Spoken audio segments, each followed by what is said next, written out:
Hello everybody, welcome to the second day of the CSL round 1. And I read something which was a mistake. Welcome to the CSL day 2, round of 32, group A.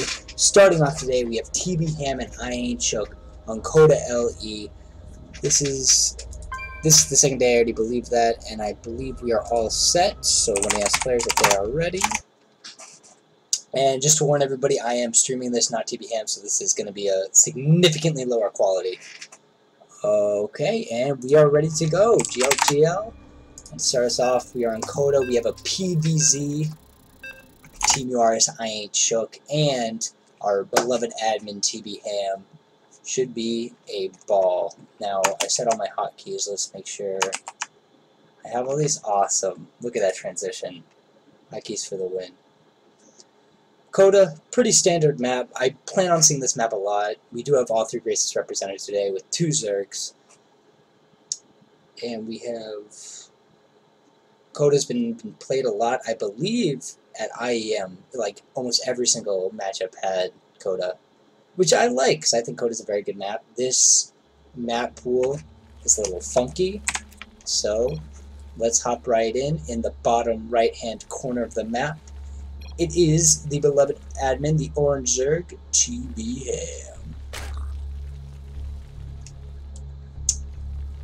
And in the top left-hand corner of the map, it is the blue Protoss from Team UR.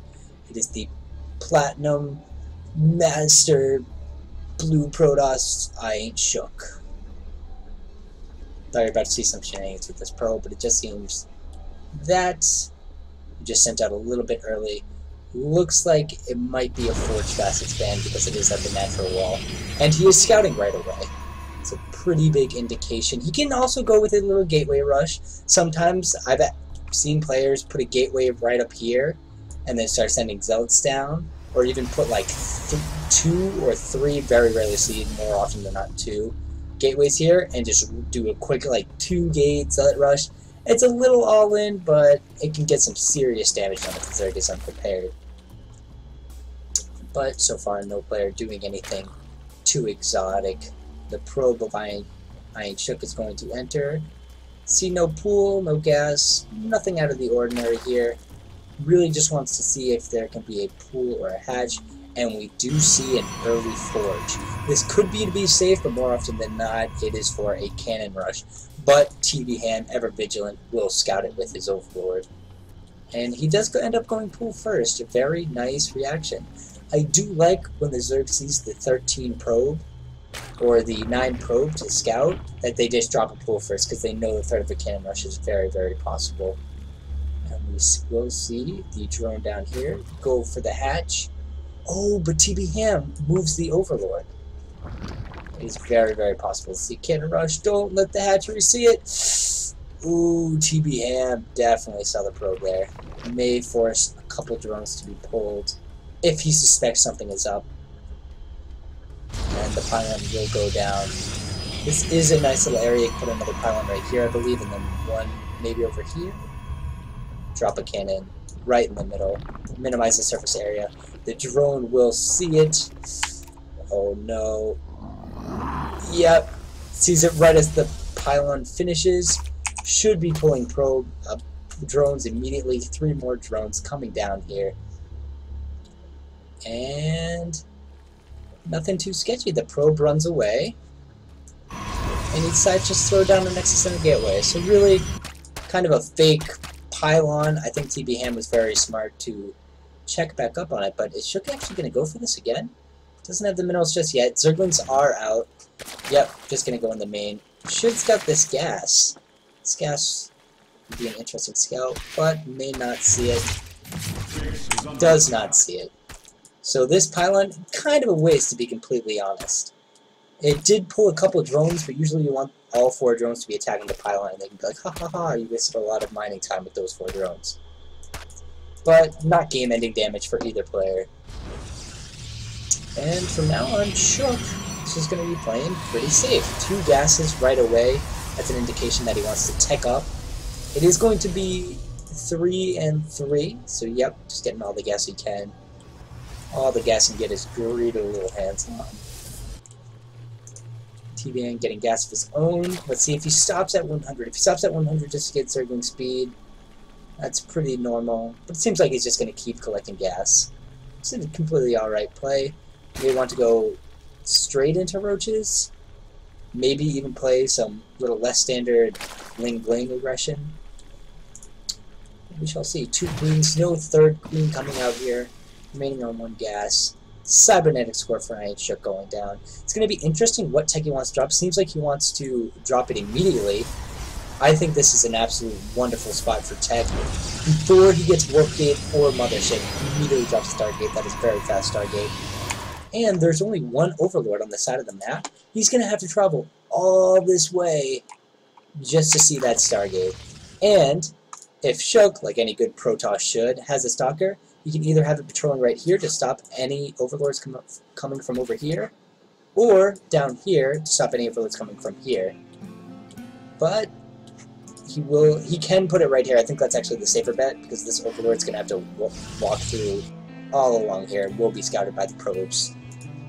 So we can just move the Stalker accordingly. 1 probe being a little cheeky, sneaking around the side of the map, being chased by a Zergling. That must be a pretty scary sight.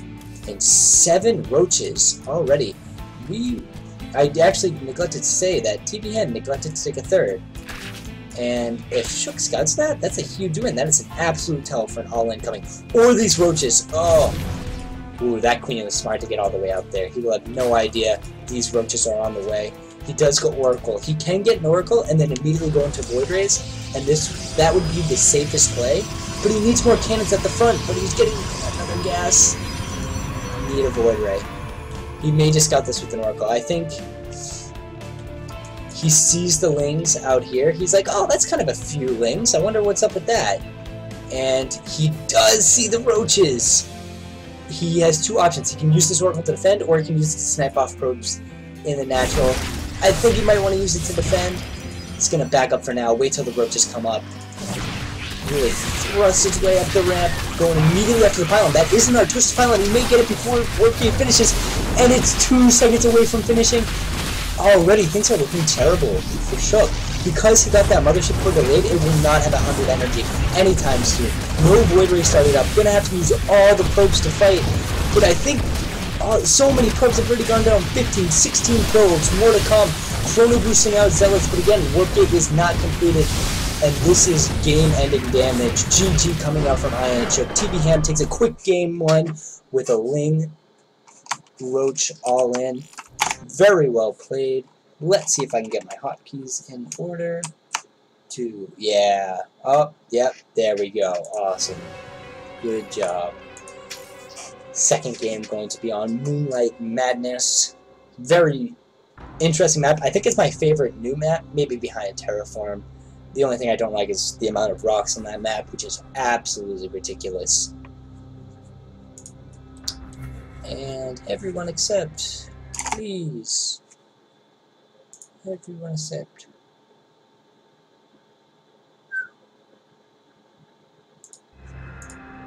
There we go, we are in.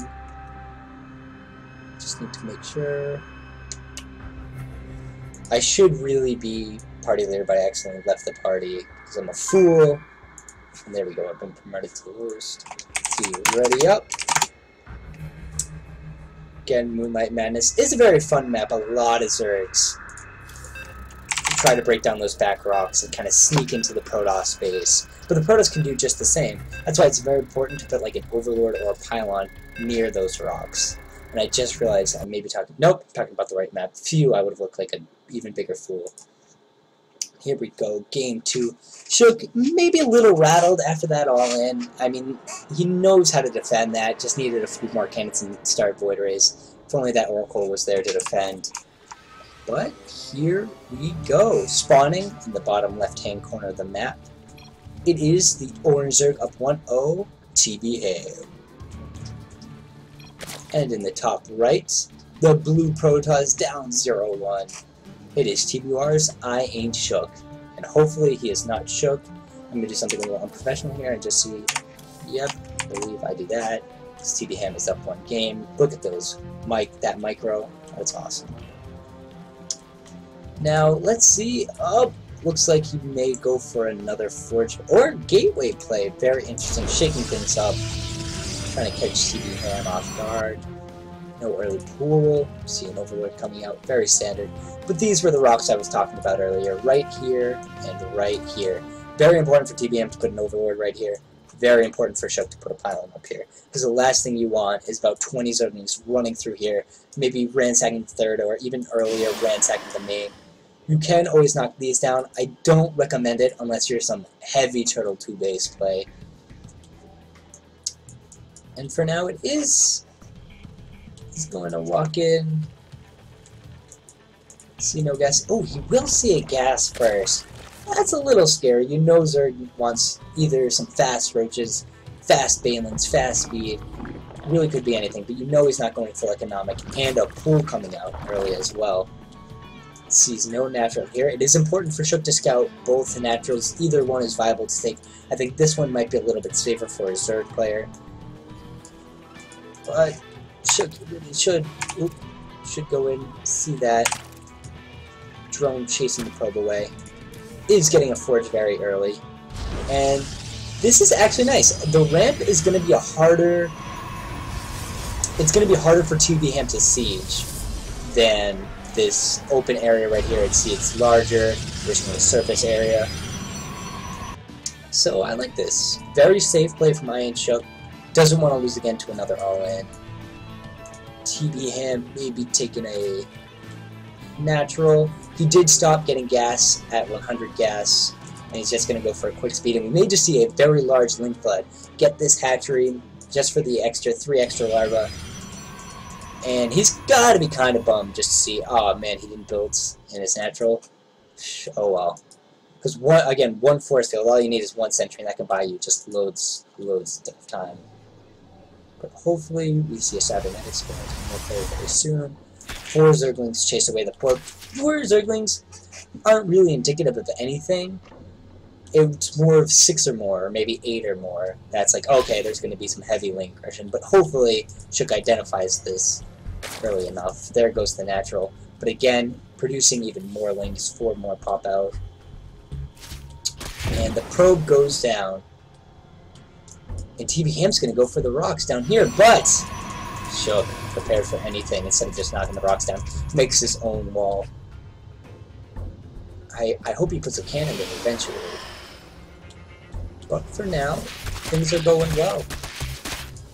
This Overlord scouts just 1 gas, not the other. Doesn't really know what Iron Shook is going to choose as a tech path. Doesn't really need to because it's doing such an aggressive attack.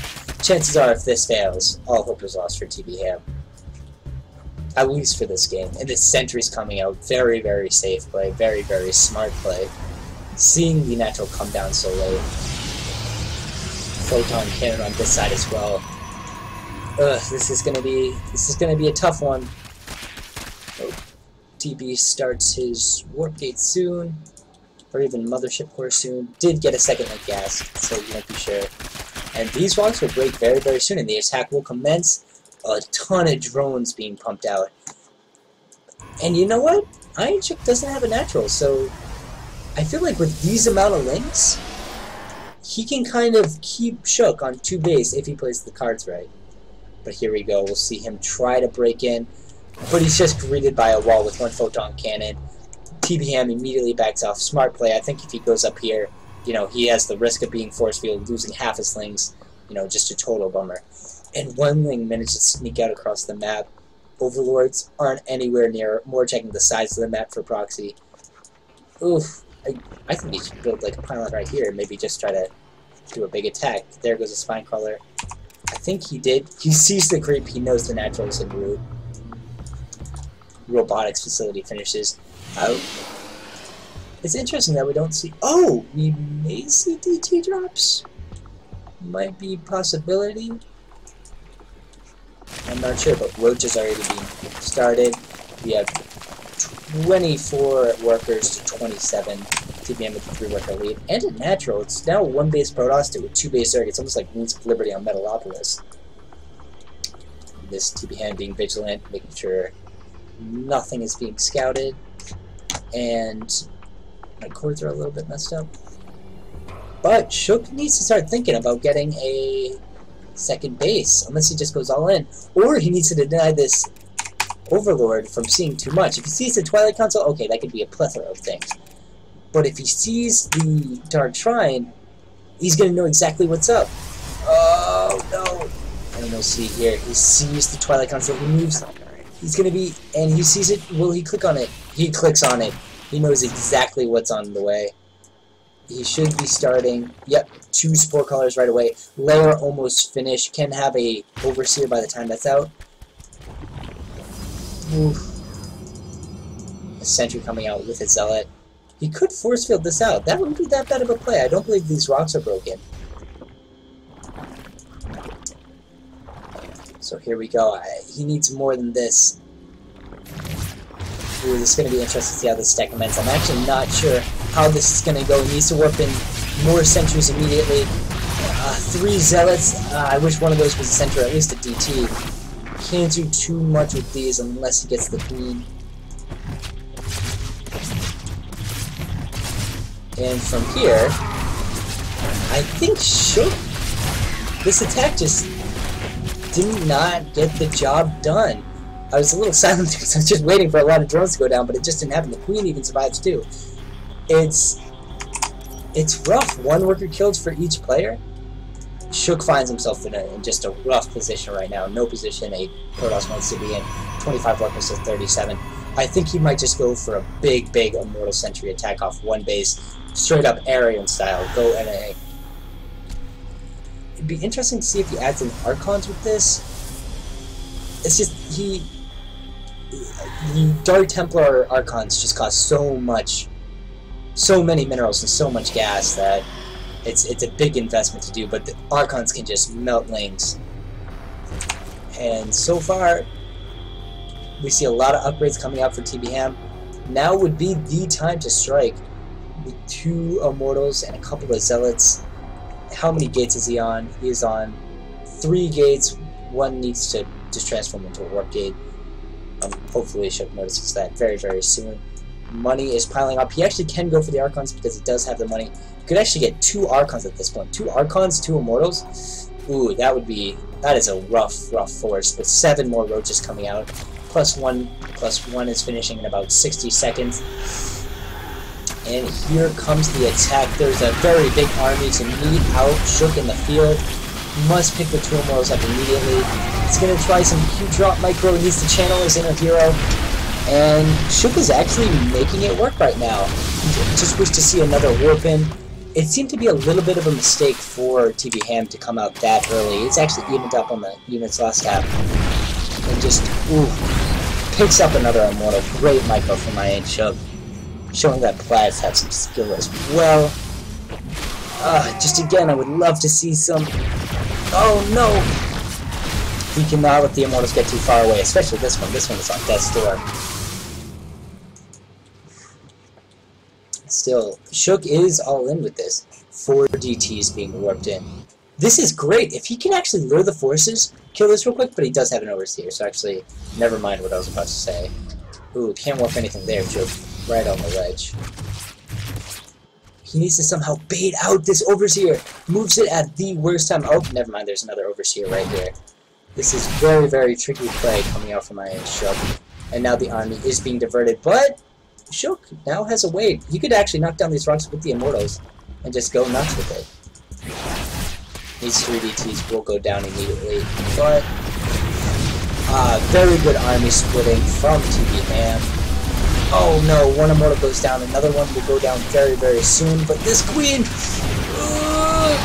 is gonna get the and with that, Shook's chances of winning this game has gone to about 1%. But it was a very nice attack. He is gonna try to get that natural up. It might be just a little too late. Great follow-up with the Spire. So Mutas can just absolutely wreck Shook right now with the lack of anti-air. He's going to need Archons or something to deal with the Mutas. Put on 1 base, and this is a huge army. The army supply for TBHam is 62 to the 14. There's no way he can secure a natural with this. He may be able to defend a really long time, but then again, it's only... Mutas can come out. 9 Mutas can come out right now if you wish. The Overseer is lagging behind, but just in time to catch all 3 DTs. Oh, what a loss. Good force field by there. A lot of roaches are up the ramp though, and they're just right now hitting that gateway so hard. And this is going to have to be the hold of the absolute century. Even blocking the ramp, giving him a hug. Oh, dancing the changelings. Seems like Shook is in a very, very poor position. And meanwhile, when your head get more ahead, 15 Dro is going to be supplying that 3rd hatchery. Forge goes down. Oh, and the sentry gets picked off like I say to Zoa. FFGG from Iron Shook. Well played by TB Ham. Very smart defense. And Shook will go into the losers bracket now, with TB Ham moving up to the winners. I keep forgetting what I set my second. Oh my god, the overlay was on that entire time. Whoops. Whoops. Hopefully no one saw that. Let's see. 3rd person view. Oh my god. Well, sorry. Whoa, whoops.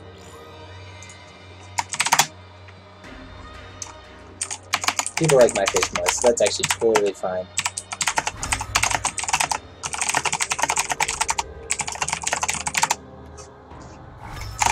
So this time I'll remember the overlay. I can't believe I did that. I must have... It's overlay 1, right?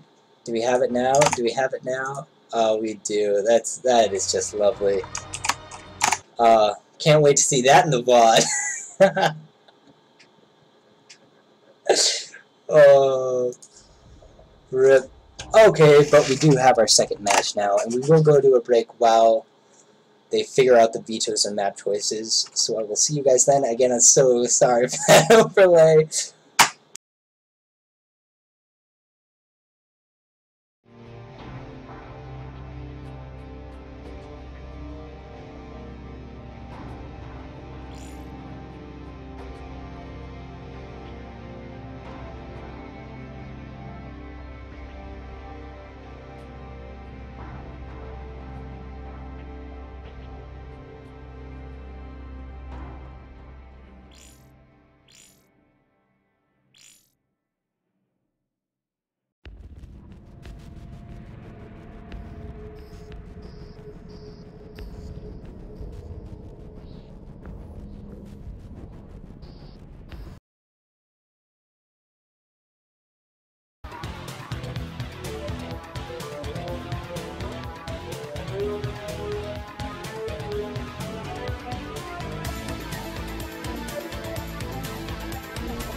Alright, and we are back. I promise not to mess with the overlay this time. Or I promise to mess with the overlay so we can get in.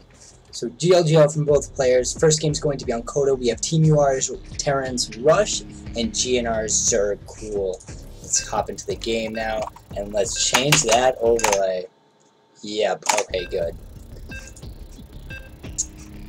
Again, Koda, as I astutely predicted, because it was so hard for me to predict, we will be seeing Koda a lot today.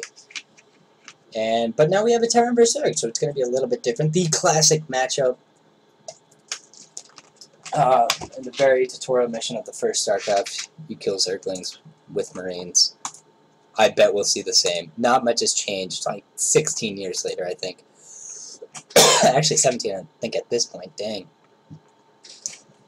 Alright, spawning in the top left-hand corner of the map. It is the green Terran from Team UR, Rush. And in the bottom right-hand corner, it is the teal Zerg from GNR, the recently diamond Cool.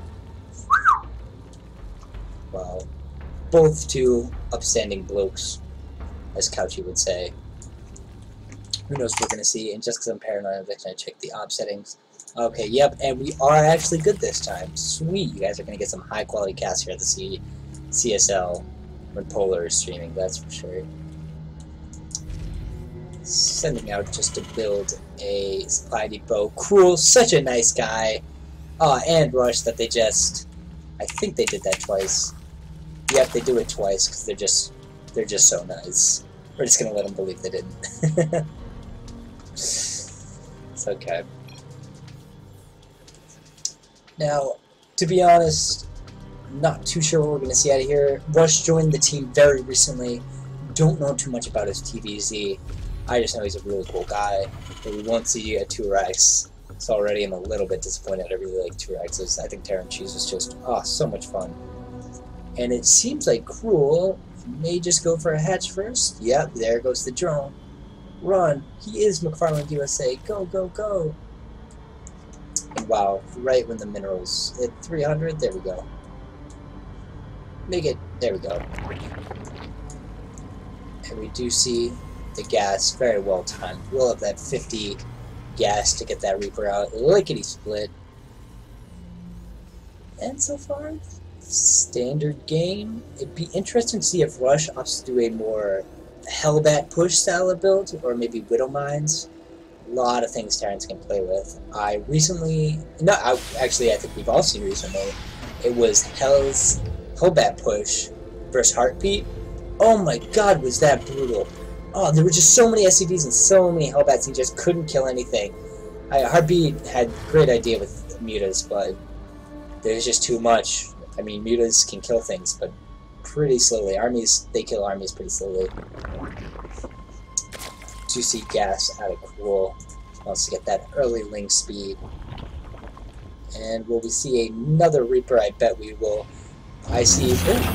actually going for one Reaper and immediately going into a reactor.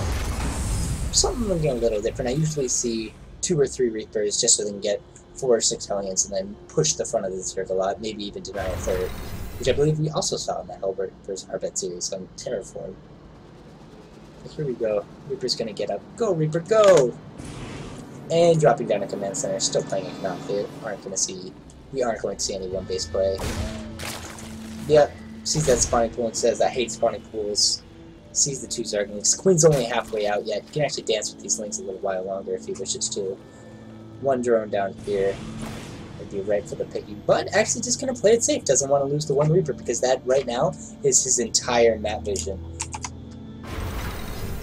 So it's a very, very important unit. Unlike if you get 2 or 3, where if 1 dies, it's not the end of the world. And of course, right when I follow that unit, he stops. It's okay. 2 Marines coming out super quick. We'll see a factory finishing up. These Marines can actually go Overlord hunting if he suspects it, but Cool with the OP Overlord placement will not get picked off. We're just gonna have a good time. Oh! Okay, no blood, no first blood yet. Yep, no first blood yet. May pick off this lane. I believe those are the only 2 lanes for Cool, and that's the majority of Hitman vision. But nope, Rush has Mercy. One, cool. That allows both links to live. Do see a Baneling Nest and a layer coming up. Thought he was attacking something, but it's just plates. Now, will we see a fast third? Oh, we're actually seeing a sort of. Oh, we might be seeing a mine drop. I see this more and more in versus Protoss, so it's a little odd to see this. Probably gonna see a bunker come up right here. Go, bunker, go! Won't wait for that. But again, just see drones already coming out, layer coming out. Rush comes in. Ooh, did he see the Baneling Nest? Did see the Baneling Nest, does see the layer timing. The Reaper goes down, but he saw all he needed to see. Didn't see anything crazy like, oh my god, all 4 gases were taken. Nope, just saw the 2. Able to click on them, see what they are worth. This second natural has not gone down yet.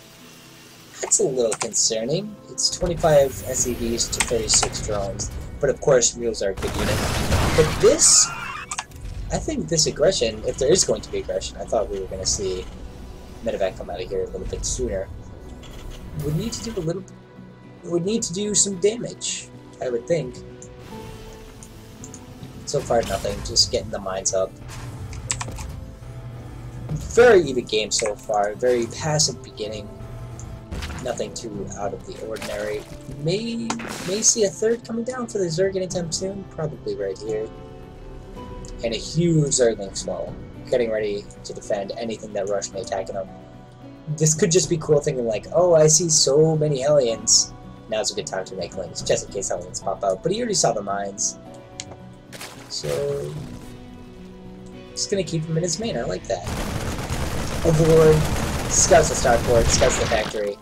But that medevac is just so late, or that starport was just so early that, you know, he doesn't really have to worry about anything for a little bit. Spire going down. Good tech choice. Gonna see the classic Ling Bling Muta.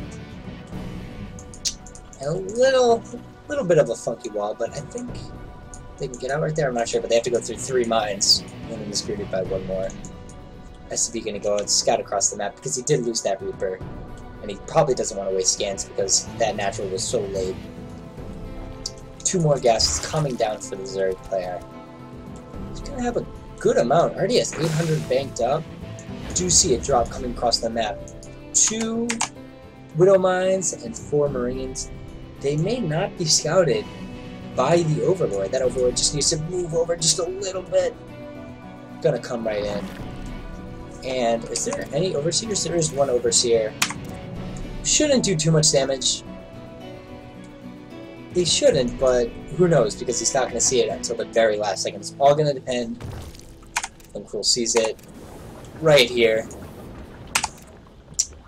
And, ooh, the army's actually moving out across the map. That is just poor timing. Very, very unfortunate. And here comes the Widow Mines. 1 gets poked immediately by the Spine Crawler.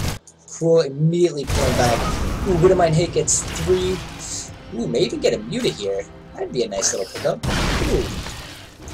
100 gas for the taking. But will lose the medevac, I have absolutely no doubt about it. Yeah, that's why we don't call things early. Yeah, cool. Ooh, needs to get these drones back to work. They are not earning their keep. Wants to claim for Widow Mines before that happens. And there they go.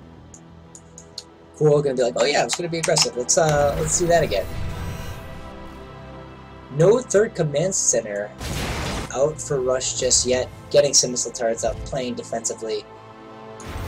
And the 3rd completed for Cruel. These are going. I hope they don't just walk in without force here. Oh, just scout the 3rds. I like that. Says, okay, I can sit back for a little bit. I don't mind that. Really wish he would get Baneling speed. Whoop. No mines go off. Woo. That's very, very nice. Kind of shuts down any aggression that we wanted to have here at the front. Again, Baneling speed. Is it upgraded? Did I miss it? Did it upgrade? No, it has not. It would just make this attack that much more scary.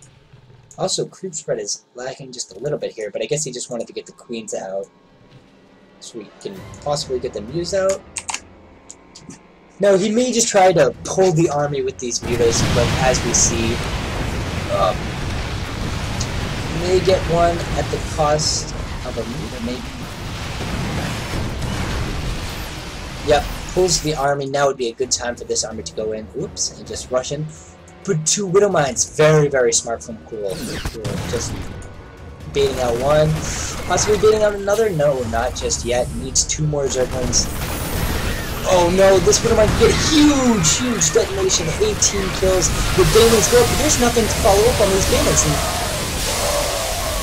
Aside from that one Baneling hit, that was a very nice hold from Rush. As you see, resources lost double for a Zerg player. These Mutas, oh, may get caught out by these Marines. He sees the army moving out, knows that he needs to prepare a defense. Get some Banelings! Get the Banelings! Still hasn't noticed that he has not gotten Baneling speed yet. Ooh, that's rough. That's something to look back in the replay and be like, oh, oops. I forget how to see. I think it's G. Yep, it is G. Just has +1 fire attacks. Actually, yes, just has +1 researching now, while the Terran is already at +1. If he hits right now, the Terran will be in a great, great spot. Gonna capture this Overlord that's out in the middle of the map, but the Overlord scouts the army, knows what's coming, sees the amount of Widow Mines and the amount of Marines. Just hold off until +1 finishes. Such a hard thing to do. Oh no, 5 meters going down. Oh, that is rough. He wanted those meters to maybe cut down reinforcements. But here we go. We're going to see a nicer round. Ooh, another big Widow Mine hit. These things going down. And Cruel finds himself in just a rough position. 69 armors to fight at 37. These Banelings need some miracle hits. Get some decent hits, These 5 meters need to both pull the back. They may not be the difference of the engagement, but they will certainly help. This third may just go down, may just make his Zerglings stay at his natural, maybe just try to hold. Again, no, oh, yep, 4 command centers from Rush. Wow, he is sitting pretty after this attack. Win or lose. And you know, at this point, I even think the Widow Mines won't be that big of a deal, but even gets a meter, adds insult to injury, sends a few up, straight up Korean style. And look at these splits, GG coming out from Cool. Very well played from Rush, very nice hold. If Cool had that Baneling speed, maybe those Banelings could have made a little bit quicker connections, but, you know, coulda, shoulda, woulda. Hindsight's 20/20.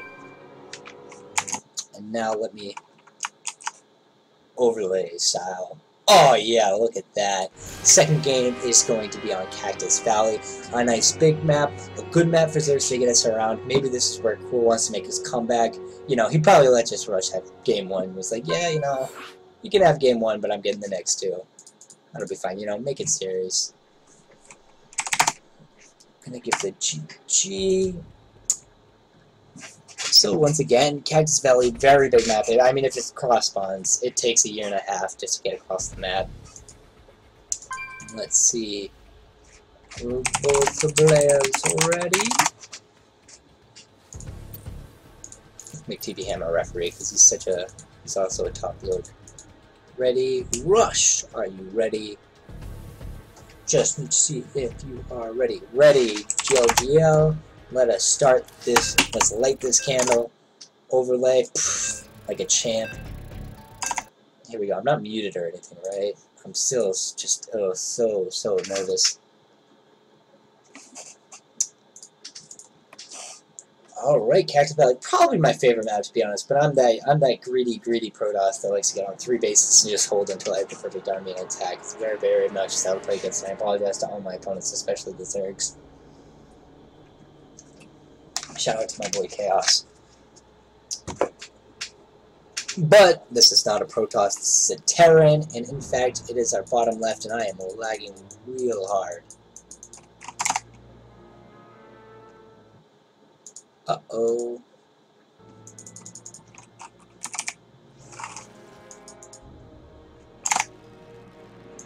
Don't know what's going on.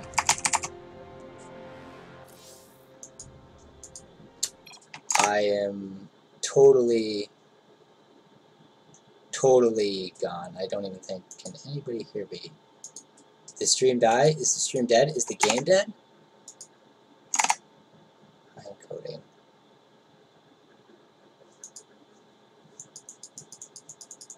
I feel so bad because I'm totally lagging this guy's game. Cool, can't be happy. And I know you're typing, guys.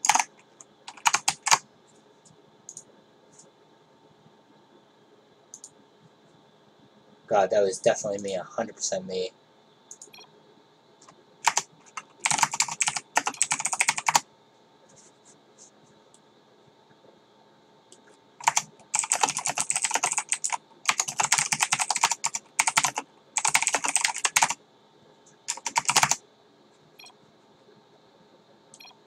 Oh my God. Guys, well...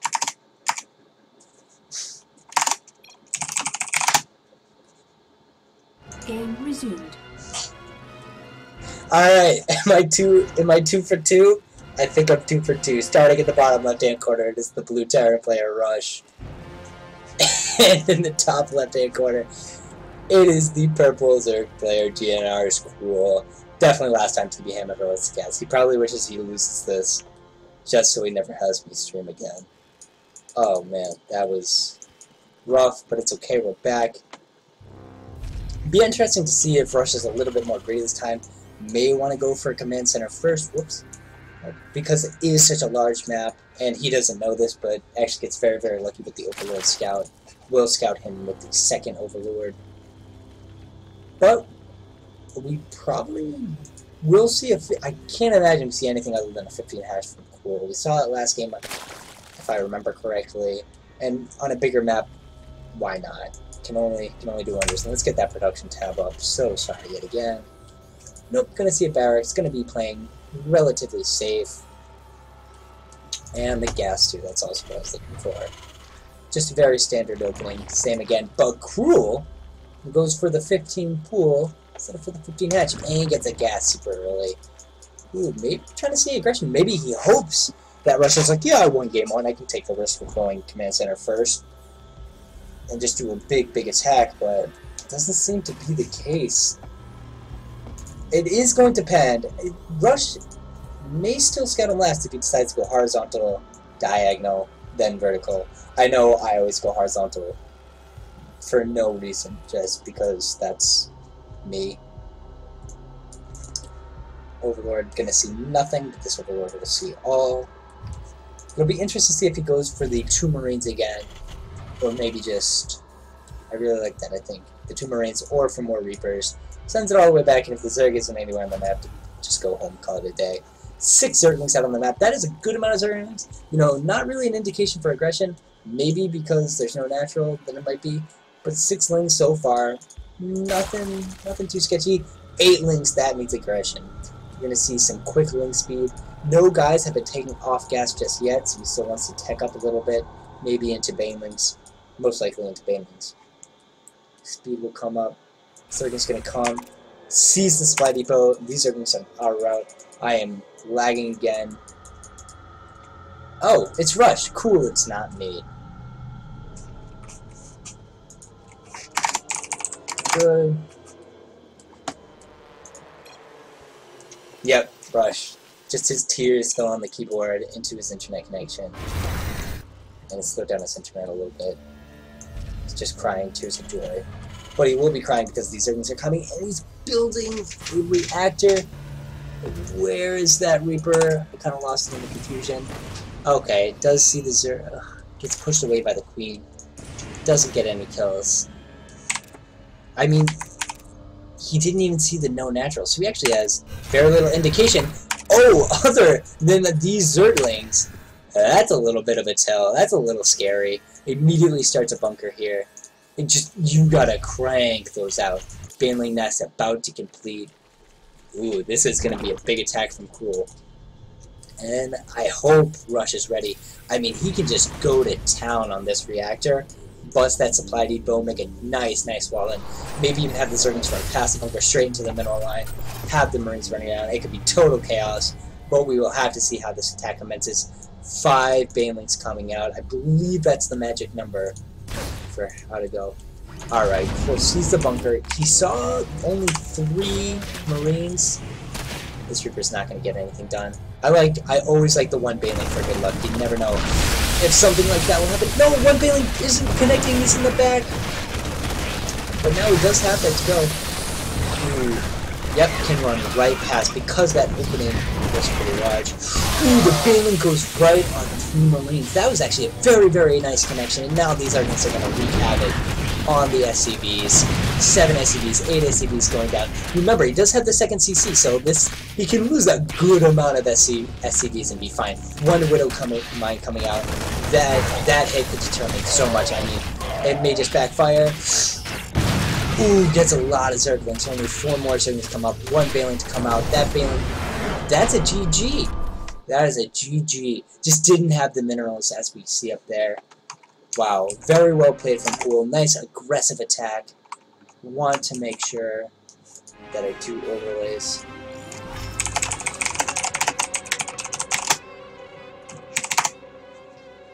So now we got ourselves a series. Map 3 is going to be on Iron Fortress, another big map. We could see Cool go for another aggressive play, and maybe Rush is a little bit more concerned about that next time. Like, ooh, maybe I should have had my Reaper go into the natural. Maybe I should have taken a look at his drone count. And so it's going to be interesting to see how Rush plays this out. Cruel, on the other hand, can go aggressive or economic. Either way, he kind of got into Rush's head with that attack, I do believe. And now let us make sure each player ready. Should probably turn on some lights. It's pretty dark in this room. We have Cruel saying ready. Do we have Rush? Rush is ready too. GL. Let's get this game going. Let's also make him a ref in case I mess up again and only want to talk to TV Ham. And let's change that overlay because, yeah, we're pros. Iron Fortress is known to have a tough time on this map securing the third. If you look over here, it's just such a long distance from the natural to either of the thirds. Every single race has a problem holding it. I noticed Zergs have a little bit of an easier time in ZVP versus ZVT. I'm not too sure. So we shall see. Spawning in the top left-hand corner of the map. It is the teal Terran Rush. And in the bottom left, with a well attack, a well played attack, I don't know. It is the purple GNR Zerg Cruel. And because I always fail, didn't update the scores last game, but now we are currently 1-1. Look at that. Nice fancy overlay. We're going to be scouting in the right direction this time. That's a nice little win. And we see that SCV cube far away. Far away. Rush. Okay. Got me. You got me. I was a little concerned right there. Didn't know what we were about to see. Cool. And standard play out of Cool. Just gonna see. Would be interesting to see if he's going. Nope, gonna start with the barracks next. Very smart. Doesn't just want to go blind CC, especially after that attack. I'm guessing he will get a reactor too. Not a reactor, a refinery. It is probably the safest opening for Terran. Just get that early map scouting. And we do see another pool. Are we gonna see an extractor? Come on, Cool. Come on, Cool. Nope. Just a spawning pool. And we may just see a 15 hatch as well. Refinery finishing up, gonna get that delicious 50 gas. Drone going out, gonna make that hatchery. Now, it's interesting these spawning locations, because it's actually not that long of a rush distance. It's, you know, just a little bit of ways. Zerg is very easy to get creep up here. Doesn't need to worry about this little obstacle up here trying to spread creep all the way. But can just go up. Also, this nice attack path right here. Just go and sneak around. Kind of forces the Terran to take a base right here. It's just that much farther away from the Zerg. But it also does make a parade push very scary for the Terran. Because it's very hard to counterattack because of the one attack path. You know, the best thing the Zerg could do is try to go that alternate attack route that I showed earlier. And then show up right here, but if he gets a one, it's just going to be very difficult. If he doesn't, then he has to go all the way around. But for now, the Reaper coming out. Gonna scout correctly. We'll see the early hatchery and say, okay, no more of those one-base shenanigans. Think. Good lord, I hope he scouts the natural this time. Sees the gas, and the Queen's just gonna push him back very, very quickly. Going into the natural, seeing the 2 legs. Alright, everything looks hunky-dory for here. I don't need to, again, immediately make the bunker and just mass make Marines. Man center going. I do like how Rush always grabs his watchtower. It actually really paid off from last game. Oh, just gonna be able to skip that. On this map, it's gonna be a little bit less useful because these Zergs can still creep by unnoticed. Factory going again. I can only imagine we'll see some more mine plays. It was kind of not surprising, but more often than not, I see a Hellion used for Zergling defense instead of the mine, because the mine, you really have to bank on the mine hit killing a lot of Zerglings, or else for 40 minutes you have a useless unit who's not doing too much. This front Marine's gonna move out, secure, maybe able to snipe the Overlord if he's careful enough? No, again, has mercy. Immediately makes it into a orbital command center. And is that another Sapboard? Yes, it's another Sapboard. Hellions this time. Man, mixing things up, keeping us guessing. I wonder if we'll get the medevac a little bit earlier, maybe try to do a 4 Hellion drop, or maybe have 4 Hellions poke the front while they drop the Marines in the back. Endless possibilities. It was fun. I think it was a Fantasy versus Patience game, where Fantasy was outside the Protoss' base, flew around the corner with 4 empty medevacs, and when the Protoss went to the fan, just like killed everything here. So that'd be really funny to see if we just saw, you know, a medevac kind of get into vision, go up here, sends his army, and then all of a sudden 4 Hellions and a bunch of Marines show up right here. Always fun. But nope, we're actually gonna see Banshee. The question is, cloak or no cloak? To be or not to be? Not starting it just yet. Wants to secure this orbital, and there we do. See it. It is cloak with a Banshee and an early 3rd base from the Zerg player. All 4 gases have already been taken. A nice economic opening from the Zerg at 37 drones. I think, yep, he's just going to keep just banging out those Hellions. He's going to have a nice force of Hellions. Don't see an armory, don't know if he can really afford it if he wants to go for another Banshee. But here we go. The Hellions move out. Look at them. Hellions are really nice, very mobile. They're going to hit with Zergling speed, I imagine so. And cool, good creep spread. Something we haven't seen too much in the past games, didn't really need to see it last game. If the Banshee comes out though, and is he prepared? He does have a lair, so he can morph an Overseer when necessary. No spores at any base though. So, it's possible. Oh my gosh, only 2 Zerglings out right now. 4 cool. I mean, Rush could honestly just kind of jump in, maybe try to kill a lot of drones, but man, this Banshee can wreak havoc. He doesn't know if Rush has cloak or not, so he has not started an Overseer. A lot of these things go down. Very nice attempt to go for a surround. He needs to be careful with that Banshee. That is one expensive piece of equipment. Goes down. Very nice pick up the cool. But loses just so many queens. No more queens on the map. That's going to hurt his production severely. Trying to get a wraparound with the drones, but I mean, this is just so many Hellions. And I think Cool was just played a little bit too greedy. If only he had more units. You know, it's getting some down. The Wings are doing the best they can. So many drones this low. This Banshee has to be the nail in the coffin though. There is no queens, no spores. GG from Cool. Rush. Identifying an economic opening and just going for the kill. Well played by Rush. And I believe our next matchup will be Rush versus TB Ham. We will play coin flap polar. Rush heads, TB tails. Let's flip this coin, see what's up. We can get tails all day. Let's also change the thing heads.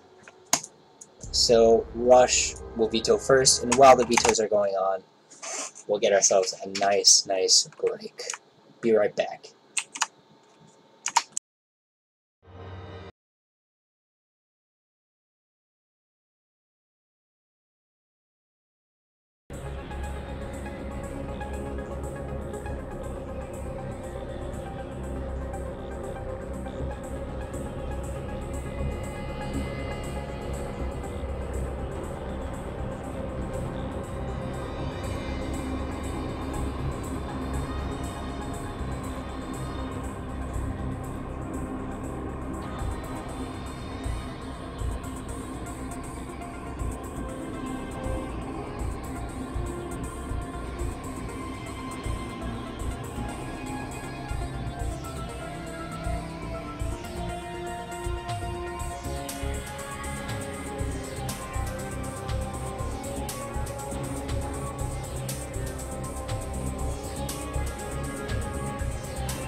Alright, everybody, we're back with a nice shining light on my face. There we go. Our first map for the Rush and TV Ham series is going to be Terraform. Good map, haven't seen it yet, part of the new rotation of map pools. Circular map, kind of reminds me of Neoplanet S, winter map that we had for a little bit. I really liked it, but only stayed for one. So, let's get this party started. It's going to be another TBZ. I've seen both these players before. Both very strong diamond players. And we are good. Ready up.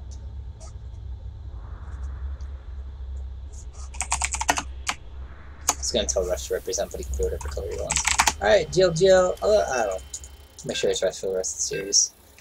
Terraform, haven't seen this map yet, always fun to play.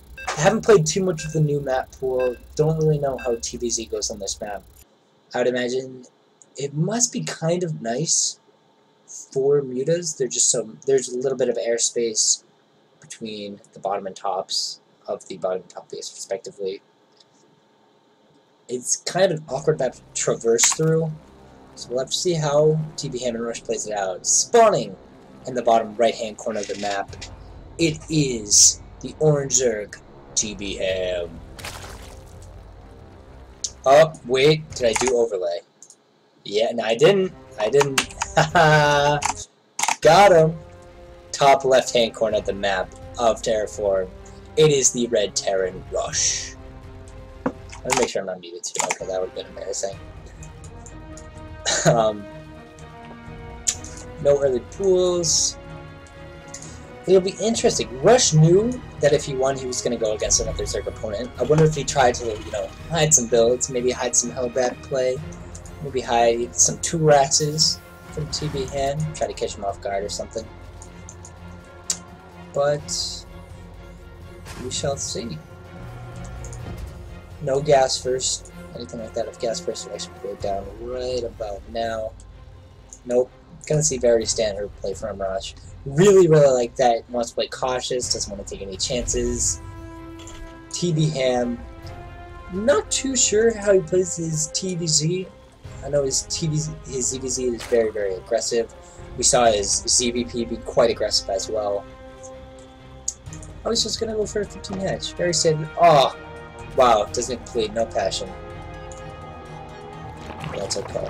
He's got other things too. He's got a micro. Gonna micro all those drones. Getting refinery out. Probably see another 1 Reaper play. It'd be interesting to see if he decides to go for 2 Reapers maybe this series. Maybe catch TB Ham a little bit off guard. TB Ham does get the luxury of being an admin, being better at this than I, of seeing Rush's game from a first-person perspective. So it may give him a necessary edge, but Rush did change it up in all 3 of those games. In Game 2 we didn't really see his game strategy, but Game 1 and Game 3 did see different. And the Extractor finishes it up for our Zerg player, going to be able to get speed right as the spawning pool finishes, if he so desires. Yeah, just getting a second supply depot. Playing very, very safe, very early wall in. I think this is probably the smallest map, if not, it's the same as Coda. But this middle part right here is the main rush distance portion.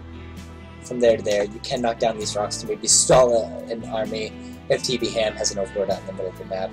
You can buy around 30 seconds. Here goes this Reaper, let's see what he can do. Hasn't been able to do too much damage with one Reaper. So, maybe he's just warming up, getting the fingers nice loosey-goosey. Go, Reaper, go! Queen's not out yet. Zerglings I don't think are out yet. 4 Zerglings just popped. Rush just going to escape. And we do see that Rush did not go for another Reaper. So I do not blame him for playing so passive. Does not want to lose that map control. And going for the factory and an early command center, not going for that very fast Dark Bird. Interesting play. Early Roach 1 coming down from TB Ham. Maybe we'll see a big roachling attack. Maybe he's just doing this to be safe. I'm not too sure. Really, that would be I think that's the only reason for a roach warren this early. I don't think that's too standard of a time. Just either play really safe or be really aggressive. If it's anything like the ZBP, it's probably to be really aggressive. Now, will we see Widowmines or Hellions? Oh, there goes the starport. What are we going to see out of here? One Widowmine, one Widowmine.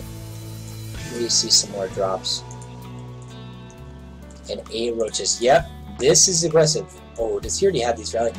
Already rallied to the edge of the map. Ugh, you know, it would be good if he was going for a Banshee because he may be able to get his... Oh, the Reaper passed. Totally missed that, I'm so sorry. If he had the Reaper, he would have been able to see this. Did he scout the Roach one at all? No.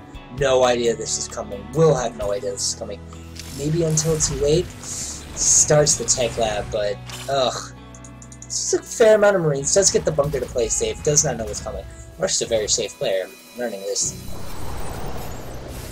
So he could potentially hold if he can pull the SCVs fast enough. If he can pull the boys fast enough. If he lifts though, get a siege tank. You need the tank. He may wait for this to be done, and there goes the tank. Nice! Ooh, gets a good hit on the already weakened Roach. And to be honest, this attack is significantly weaker. This Widowmine, oof, gotta make this attack within 20 seconds, man. Boy, this could be very smart. Ooh. It's gonna be interesting. I mean, the tank hasn't spawned just yet. Oh, TBM's pulling away. And those are slow roaches with layer just starting. Those aren't going to be speed roaches anytime soon. He better build some extra units to have at home to defend, because this attack could do a lot of damage. Could definitely take out the Queen if the Queen decides to stay and fight the medevac. Oof, it's going to be rough. Alright, TBM is going to try to go back in. Hasn't landed the CC just yet. Will he see the medevac right down here? Hasn't landed, sees the tank. That tank is just an enormous help for defending off roach attacks. Very, very useful. But he's still going to be very, very annoying. Here comes the medevac right now. Sees it for the first time. Oh, burn the Widowmine! Oh, pulls right away. Very, very smart play. And you know, these roaches are just so far away. 7 more roaches just started. Oof, that could be rough. Ooh. What are you doing, Widowmine? Go, you're running the wrong way. Or just bury it right there, maybe catch some of the roaches off guard. Even before they come up. And you know, to be honest, this attack didn't do too much damage. I think so far. Ooh, it hasn't been held just yet. Nice hit on the drones. That 5 drone kills made this attack that much worth it. It was almost a really, really good defense by TB Ham, but that was very, very nice. And in the meantime, been able to secure his natural. SCV count only at 29 to 31. Pretty even, but 3 tanks. Oh my goodness, 3 tanks is a lot of tanks. But the Marines are super duper weak because he's been spending that money on tanks. Hasn't been able to get that barracks with the tech lab to get combat shields or stim. And so I think he still has to play defensive. I mean, maybe just throw down another command center, get some quick 3CCs, some more drop play I really like, but TB Ham's Overlord spread is, ooh, just out of reach. These guys are going to fly across the map, but these 3 Overlords here at the bottom will be TB Ham's eyes and ears. Very important, because the Triple League is fun, because when you see, you know, if this was a pro, you'd be like, okay, he's going to see the shot's going to be held up perfectly, but, you know, Triples aren't so used to looking at the mini-map. So let us see. Does see the roaches almost immediately. And TBM should really just only lose this Overlord. May lose 2? Yeah, 2 Overlords. Get out! Just being obnoxious. You know, Sauce Count greatly favors our Zerg player. Or greatly favors our Terran player, I guess, because, you know, don't want that to be high. Is denying this 3rd base. May just go for this, but this is what interesting is about this map, is they actually have 4 bases that all have an open back mineral line. Very easy for someone just to put roaches back here. Or, heck, even put tanks back here. Totally shut down a Zerg base. Very risky base to take. But, I mean, if he doesn't want to wait for this creep spread to clear, be rough. No units out here just yet. Just moving his units now. Probably shouldn't be able to do too much damage. Might get a drone or 2. May get the Queen. Ooh, good pickup. Nice, only loses 2 Marines. I'll trade 2 Marines for a Queen any day of the week. Medevac's boot, but TBM splits his army like a boss. And all the Marines should go down because of the way Rush split. These roaches didn't get a, or these Marines didn't get a lot done. +1 just completed for a Terran player. Overall, that drop was actually pretty unsuccessful. Really helped even out the units lost tab. Good defense. Now 5 tanks pushing out just yet. Stim and combat shield about halfway finished, a little bit more than that. +1 attack. If he can hit right when this, actually TB Ham will have +1/+1 as well. So, you know, not in a bad position. It's just, oh, these things are so scary for a Zerg player. No creep spread, can't really get that good terrain sound. May just, you know, put his tanks right here and really chop TB Ham's base in half. Oof. This is gonna be, it's gonna be a tough hold for TB Ham. Just backs up his roaches. I don't know whether if it was worth it or not to just go in before Stim finishes and maybe try to catch the tanks on siege. Ooh, now the tanks are on siege. He's back up a little bit, and he's just gonna do a classic leapfrog that, you know, Tasia loves to do. And this is why they're called siege tanks. Their siege in this base pretty high. The already weakened natural falls pretty quickly. And in all honesty, if Rush doesn't want to take any chances, he can back up and just send a couple Marines to kill this base. I mean, the Spine Crawlers aren't going to defend too much against, you know, 3 Marauders. TB Ham calls it quits, calls GG. Well played by Rush. Let's control 2. There we go. Well played by Rush. Good defense, playing very safe from TB Ham's aggressive style. And the second map will be on Coda. TB Ham's got to turn this around somehow.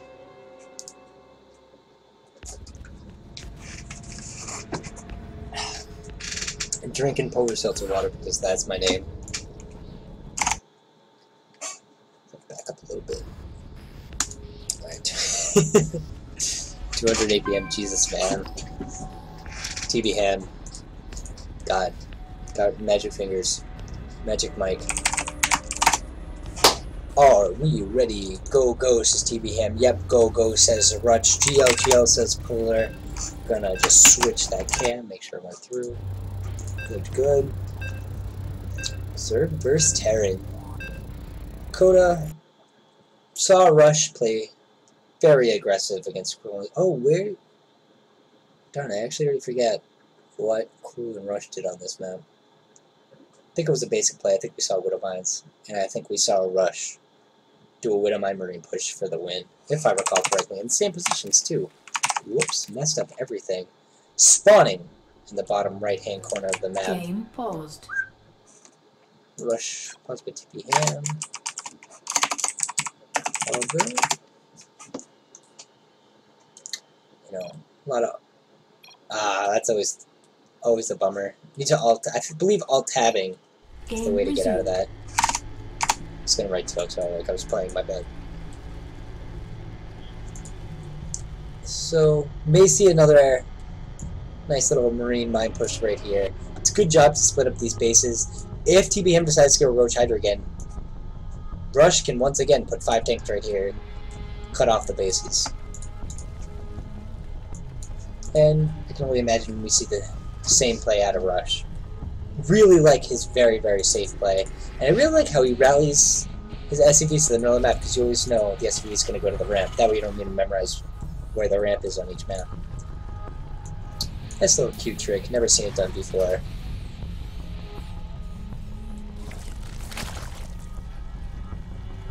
So far, no early cheeses. Is TB Ham going to try to go for the late game this time? I have no idea. Very, very smart play. Because Rush had no idea that attack was coming, but probably thought, alright, my Reaper died, I have no scouting. What can I die to in the next couple of minutes? Probably a Roach Link attack. Tanks. Tanks are a great, great answer. And then if he sees the attack not come, he can just put Banshees. Make a nice little aggressive push with Banshees. TB Ham going for the classic 15 hatch. Nice, nice opening. Can do it against Rush because Rush isn't in Kazi. Probably won't funk Rush. Maybe. Haven't seen Rush do it yet. Funk going up, seeing the refinery. It's going to be interesting to see if he goes for... Probably going to get another supply depot right here, right when the barracks finishes. But then the question is, does he go for a quick factory or does he go for a quick command center? Only time will tell. There is the spawning pool from TB Ham. Will we see him go gasless? I hope not. I think gas is always very, very nice to have. There we go. There goes the supply depot. Orbital command like every good tyrant should. Still no gas. Reaper going to be coming out. TBM sees no CC first. It's always kind of a bummer when you scout CC first too late. So you're like, ah, he gets that economic advantage. Gosh darn it. He's going to run through, but he knows Rush likes to go for the reactor with the Marines. So right, he can be a little aggressive with this Overlord in this town, because if he was to go for like Marines first, then that Overlord would be just chop suey. Here it goes, the Reaper once more onto the breach. Hopefully he notices the lack of gas that TB Ham opted for. 4 Judgments coming out to defend this Reaper, but to be honest, this Reaper can dance around all day with no speed. Sees no drones. 2 Queens coming out fast. We see a CC coming out super fast for Rush. Going for Reactor Marines. Getting a second gas. Interesting play. TB Ham. Super smart. Reaper can't do anything. Actually probably sees the Reaper right there. Yeah, probably going to block it before he can even get up. If you can block it and the Terran's not paying attention, just move commands it, the Lynx can wrap around the Reaper and just kill it straight away. But Rush says, nah, I'm not going to risk it. Just going to be scouting for that 3rd base. Nice play, nice play. TB Ham getting 2 guesses right away. Will he get the ones that is natural? No, not just yet. 2 more Queens popping out, going to really, really help with that group start. Maybe that's why he was delaying gas, to get those extra Queens out. Still seeing more and more drones. See 1 Hellion come out. Didn't switch the factory in the barracks. A little unusual. Not gonna say I don't like it. Starport coming out. Is the Starport going to be used for a tech lab or a reactor? You may never know. Oh, the Reaper's gonna go down. Ah! There he goes. Explodes into a bloody mess. So sad. I wonder, did he ever scout the main? Yep, he did scout double gas on the main. That's a good pickup. Just always nice to know what you're going up against.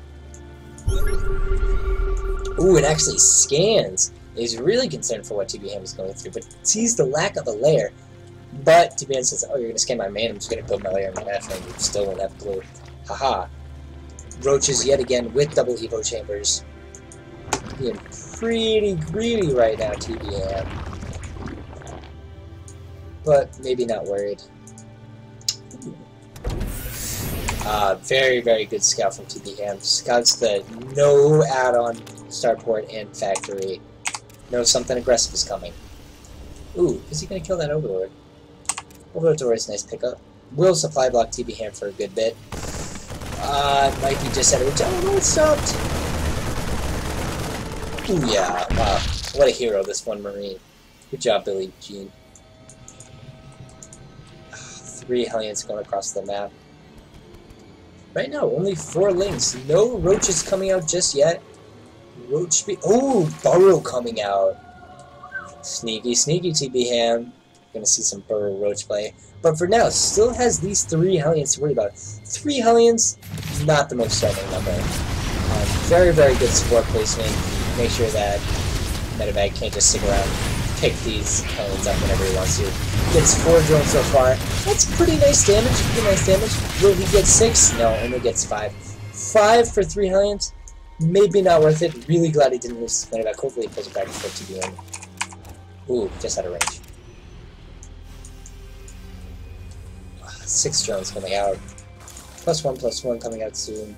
The Leo reconstruction.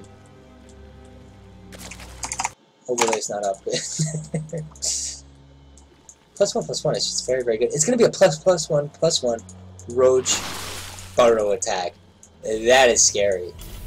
I mean, TB Ham didn't even get that much scouting off. I don't even think he knows if it will be roaches. But dude, you got to get some Marauders or something out here. I mean, this attack is going to hit, and it's going to hit hard.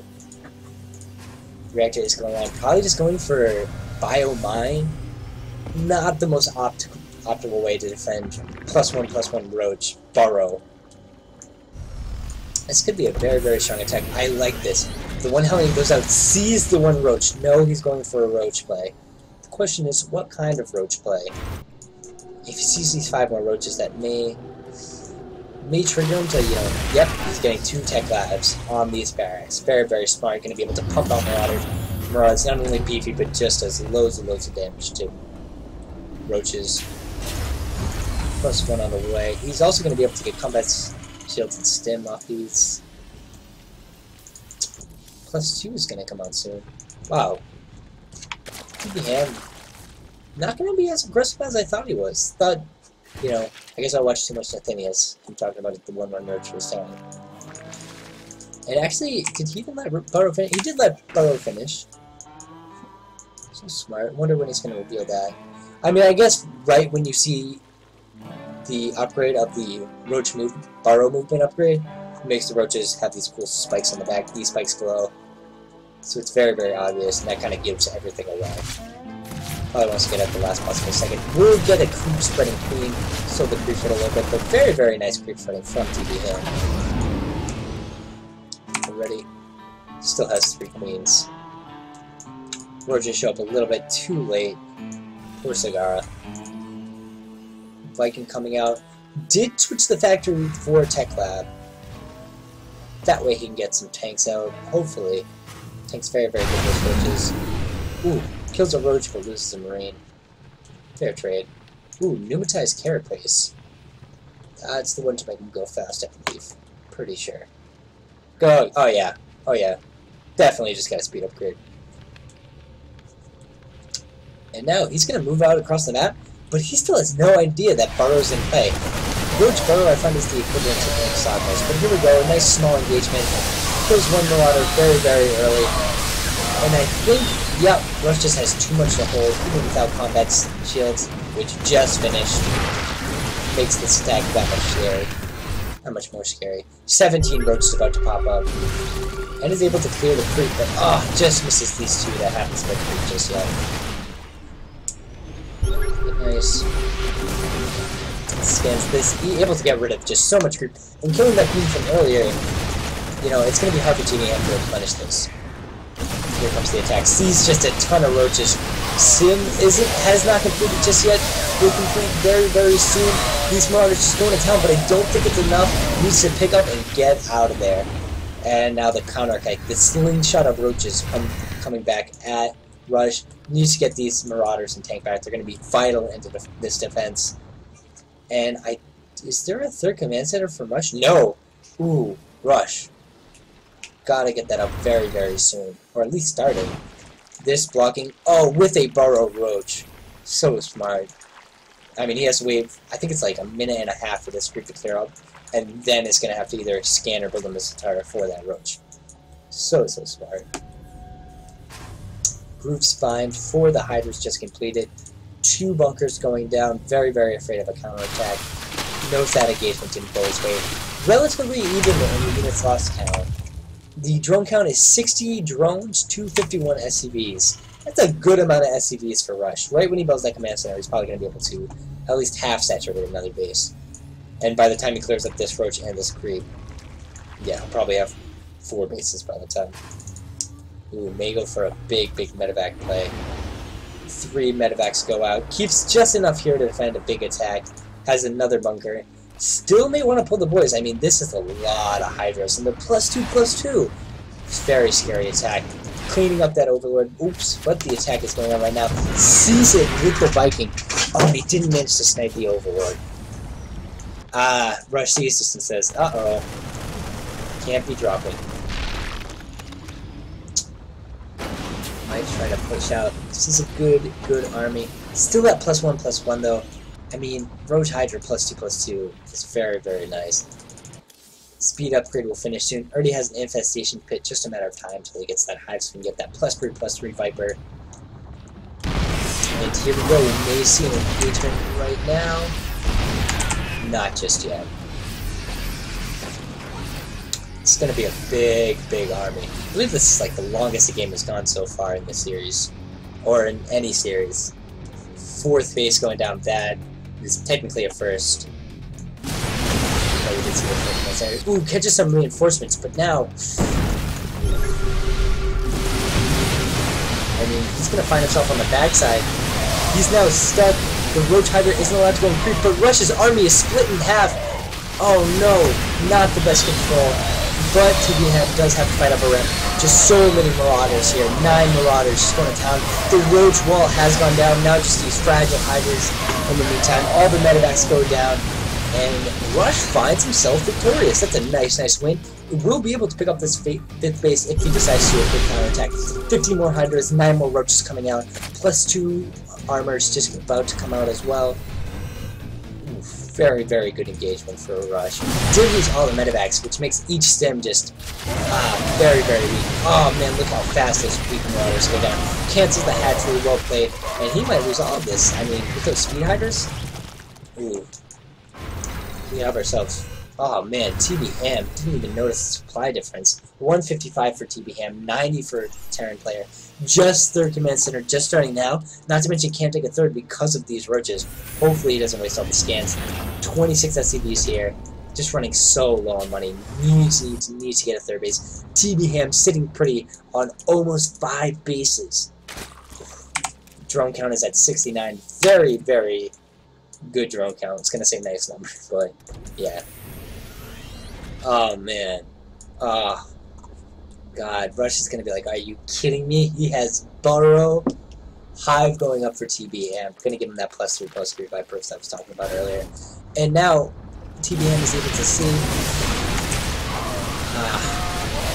You know, if Rush isn't careful, he may be able to snipe this command center. He needs to get that. Oh no! What a disaster for Rush! Loses the command center. Heartbreaking loss. TBM just solidifying his lead in this game. 2 more Overseers for second thought like Vipers. You know, the Vipers are going to be great for just pulling the tanks. You know, not a big tank count yet for Binding Clouds. You know, and Rush might even think he might just has to live to this and bring it over, but it's like, why can't I build the command center? I don't get it. Just figuring out the Burrow for the first time. Right now, he's going to have to deal with this huge army knocking on his 3rd doorstep. Oh, waste scan for the army. I shouldn't say waste. That's actually a very good scan. Oh, these tanks are caught out of position. It'd be great. These Hydras are on the front. The Roaches are back. Not exactly the army movement that you want, but I think TB Ham just has enough to break through.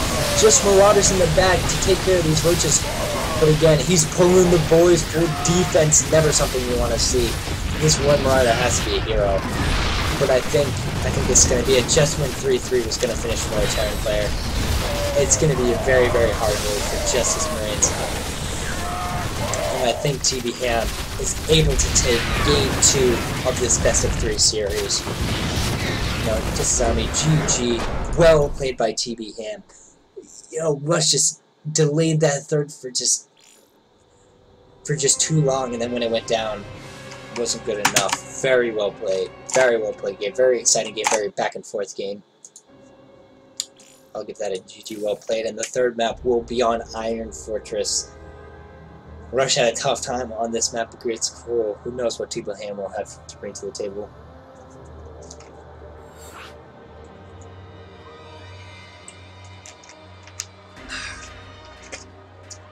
It is currently 1-1 in this series. This will determine who advances to the round of 16 and who will have to fight either Iron Shake or Cool in the losers. I'm gonna throw out the ready. Make sure everything is alright and I'm not screwing anything up. Go, go, go, go from both players. Gonna give him the GL control 2. Oh shoot, I think it's control 1. Maybe that was my mistake earlier. Control 1. Sweet, overlays are awesome. That's TBZ. Rush, bringing out the blue color. Again, positions are a big, big deal on this map. If it's cross spawns, I think that is the most balanced this map can be. When it's horizontal and vertical, things can get a little dicey with the third base, as I mentioned earlier. And it is cross spawns on Iron Fortress spawning in the top hand corner of the screen. Top left hand corner of the screen. It is the orange Zerg, the admin TB Ham. And in the bottom right corner of the map, it is the blue Terran player from UR, Rush. TB Ham, very well played. Rush, you know, hopefully he identifies that, hey, my third was super duper late. Even when I crushed his army, the counterattack wasn't enough to really deal that crucial economic damage. It's going to be interesting. That burrow. The burrow actually didn't play too big. It didn't play in too big. I wonder if he'll decide to get it again. It could have been a huge deal, but you know, just good utility for the Zerg to have. See yet another. Oh man, I didn't click on the command center. I always love seeing Rush. Put it right in the middle of the map. There's that barracks.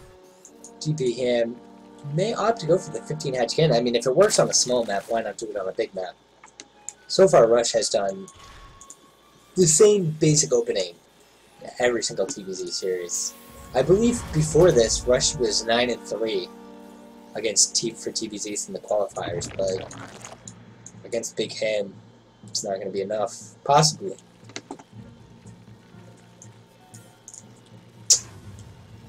Recipes, nice little start. One thing that I think Legacy Void takes away, and I talked to this with Mashu/Barcode, was that Legacy of the Void won't give you that time to think that you get in Haas. Right now, Rush can go over last game, think about what he's going to change this game. TB Ham can do the same as well with these, I don't want to say slow openings, but you know, nicely smooth-paced openings. Legacy of the Void, you're going to have to be ready. You're going to get beyond your toes. You're going to have to think about it before the game, not during. See the classic One Reaper that gets to go home if he doesn't scout anything. Always fun. Again, going gasless. Going gasless. If it ain't broke, don't fix it. On this map, I mean, the rush distance is just so much longer than it is on horizontal or vertical positions.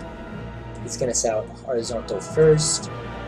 May be able to meet up with the Overlord and know, haha, you are definitely a cross map, not vertical. Won't make too much of a difference because the Reapers are queued. So far, 2 queens coming up from TB Ham. Will he see the Overlord? Will they? But what?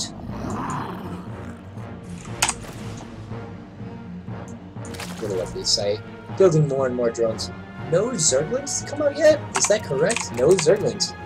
But the Queen should be enough. He knows Rush only goes for 1 Reaper, so probably feels comfortable. Gets that second command center in that factory. I wonder... Yep, the command center was first. Poking, sees no gas again, goes, okay, does the same thing. Ooh, don't know if he saw that, guys. Yep, sees it, runs away. Ooh, TB Ham with the other queen might be a hero. No, just out of reach. Reapers always live. So annoying. And just gonna go to the watchtower yet again. I like Rush. It's nice to cast. Alright, where's that Hellion or Widowmine? Ooh, gonna opt to go for the reactor first, get out those extra Hellion or extra. Ooh, just a bad rally. Ah, you know, not game ending, but man. I mean, after you lose a game and then something like that happens, that can put you in a dark mental place. TPM just droning up, hasn't built a single unit yet. Oh my goodness, being greedy. Doesn't want to fall into the same thing Cruel did in Game 3 and just be completely unprepared for a big attack.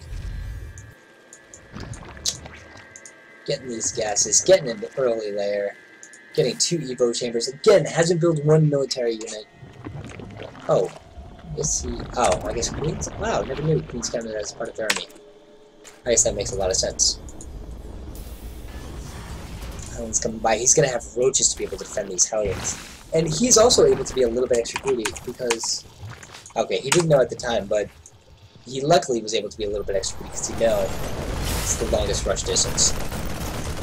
Overlord should make it out in time. I don't believe he'll die. Ooh, hard to get a visual. +1/+1. Opts to not go for burrow, at least so early this time. Lair will finish up very, very soon. And here we go, 4 Hellions. Move across the map. The 2 Queens should be enough to deal with these 4 Hellions. Ooh, and the Reaper 2 still should be enough. I can't imagine too much damage will happen, you know. With also 3 roaches on the way. So it's just going to be good for scouting tonight. Really mature. He's not taking takes a third only when he wants to take a third. Ooh, nice Michael from Rush. He's Reaper but saves the Hellion. Will he get that last queen? No. Good Michael from TB Hand. I mean, that makes this push just that much weaker. But he is going to be able to get a lot of creep tumors, but I mean, if you have 2 queens, what's the point? Ooh, should send this Banshee in just to pick up that last queen. 6 more roaches on the way. So he didn't scout the 3rd base. Very, very important scout. A little bit of a bummer. He didn't scout that. No 3rd command center. Going to stick to his 2 base play. Roach speed coming out. So far, TP Ham's in a nice position. He was able to play really, really ready. Already has 45 drones and get away with it. Sees these roaches coming out of the map, but has to be a little bit careful. Though some of these, you know, can really, just send the Banshee and just to poke them down. Here we go. Oh, just misses him a little bit. And actually, these roaches are going to sneak by, get that much more of a distance. +1/+1 finishing up just now. Ooh. Are we? Oh, for a second. We are going to see some mech play. But this 1/1 roach timing is just so strong. I mean, it's just... I guess the Banshees are the saving grace. He may be able to knock down the bunker. That's fine. But I mean... all these roaches might just die. I mean, this is actually a pretty scary attack. Nothing can kill these 3 Banshees. I mean, thankfully it's the Queen's alive. I would maybe start some scores right now. There we go. Roach speed gonna kick in. We gotta get home! +2/+2 starting for this air player. But this is actually a pretty scary attack. The armory's gonna finish up in 15 seconds. All these are gonna become Hellbats. No medevacs to help support the attack. But sees no 3rd base here, but is he aware that there's a 3rd base right here? No, he is not. May just try to go for the kill. Ooh, the armory is done. It needs to back up. Oh, I thought he was gonna transform those into Hellbats just right away. That was so scary. But you know what? I think TB Ham has enough to defend, even if these 2 become Hellbats. These transformations are those. Here we go, not just yet. These 4 Marines coming in. 5 Hydras coming out to deal with the Banshees. No, he can't really engage these Banshees. They do not have Cloak. I would love to see. There's the 3rd base. So he's not completely all in with this attack, but I just don't think he did that much of damage. 3rd base is TP Ham is so good at delaying the 3rd base of his opponent. Very, very smart play. Now from here, so this game can go either way. TB Ham is taking a pretty nice supply lead, but I mean with Mech, oof, you don't need that high of a supply. 4 Banshees out now? Oof. For RO, Rolling Thunder, Apocalypse Now. 2 spores for each base, that way it makes it that much harder to control the mineral lines. Ooh, but only 1 spore. If he could actually walk in with 4 Banshees into the main and do a good amount of damage. I guess the Hydralisks are out now. I don't know what wins, 4 Banshees or 5 list. Denies the 4th drone. The 4th base drone. Ooh man, Banshees are just so fragile. And if he gets caught out of position, he does not have Cloak. Nice. Good snipe from TB Ham to get those 2 Banshees.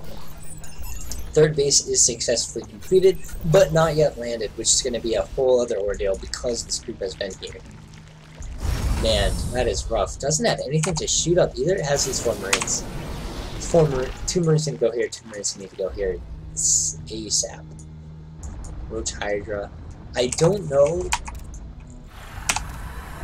TB Ham actually might not have identified if that was just going to be a Hellbat attack into Bio or Mech.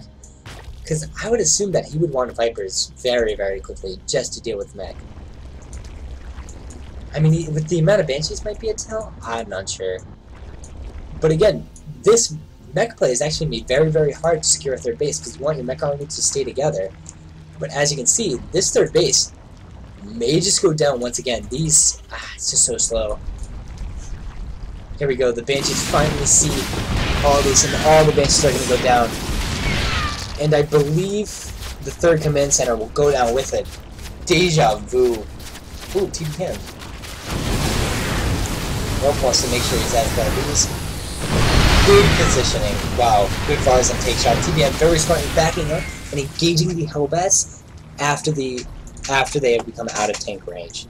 But TB Ham can play a game. You can go around here, go in here, and just start attacking the natural. 4th base is going down.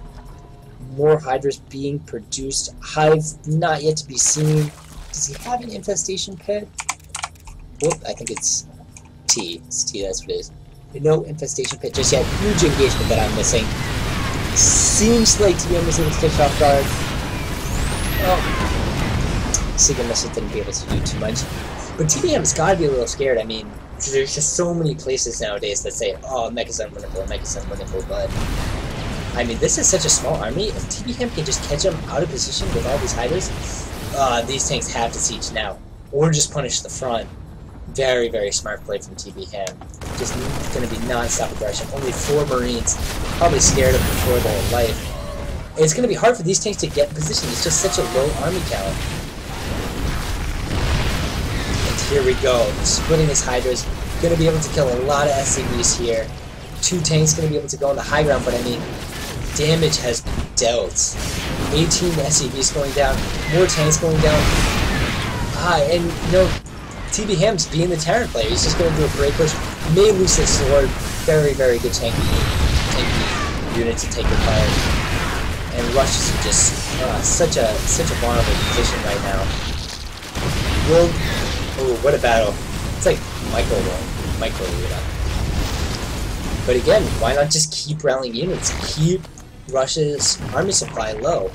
Good contaminate's gonna... man, that is just obnoxious. TB Ham able to secure his 4th base in a very strong position. He has a nice bank.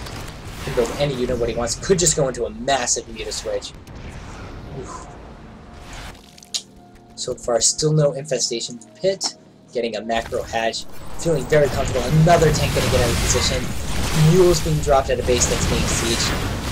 And you know, ooh, army supplies 20 to 74. I think TB Ham will advance to the winner's round. So bad on my part. GG. Rush not feeling good. Congrats to TB Ham advancing to the round of 16.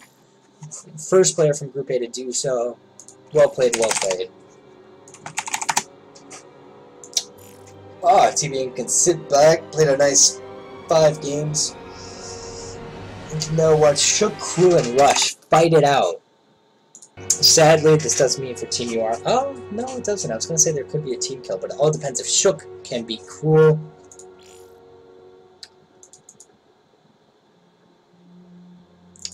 Okay, gonna suggest for party these two players. Oh.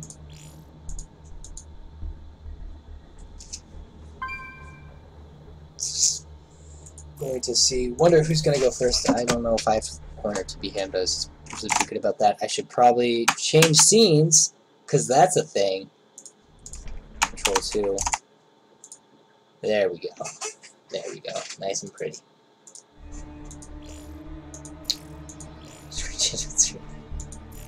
So sad. Too late to know.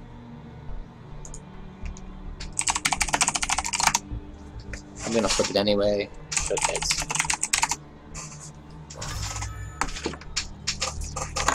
There we go.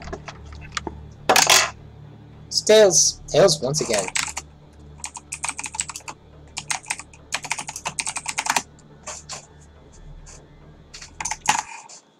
Alright, while they veto, we will take a break. See you guys all shortly.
And hello everyone, we're back. Had some trouble unmuting my mic there.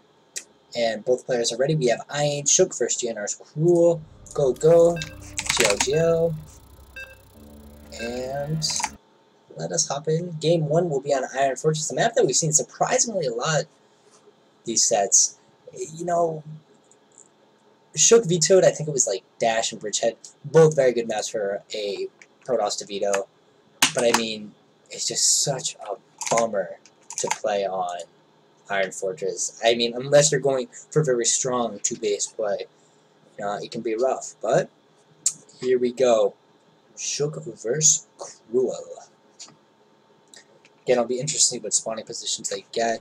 And spawning in the top left-hand corner of the map, it is the blue Protoss, the Platinum Warrior, TBR Shook.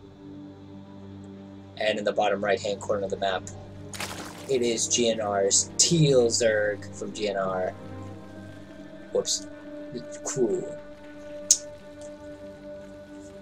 Interesting. Didn't see too much of Iron Shook's play against TB Ham, and we haven't seen any of Cruel's against Protoss. It's going to be very interesting to see how these two players play out.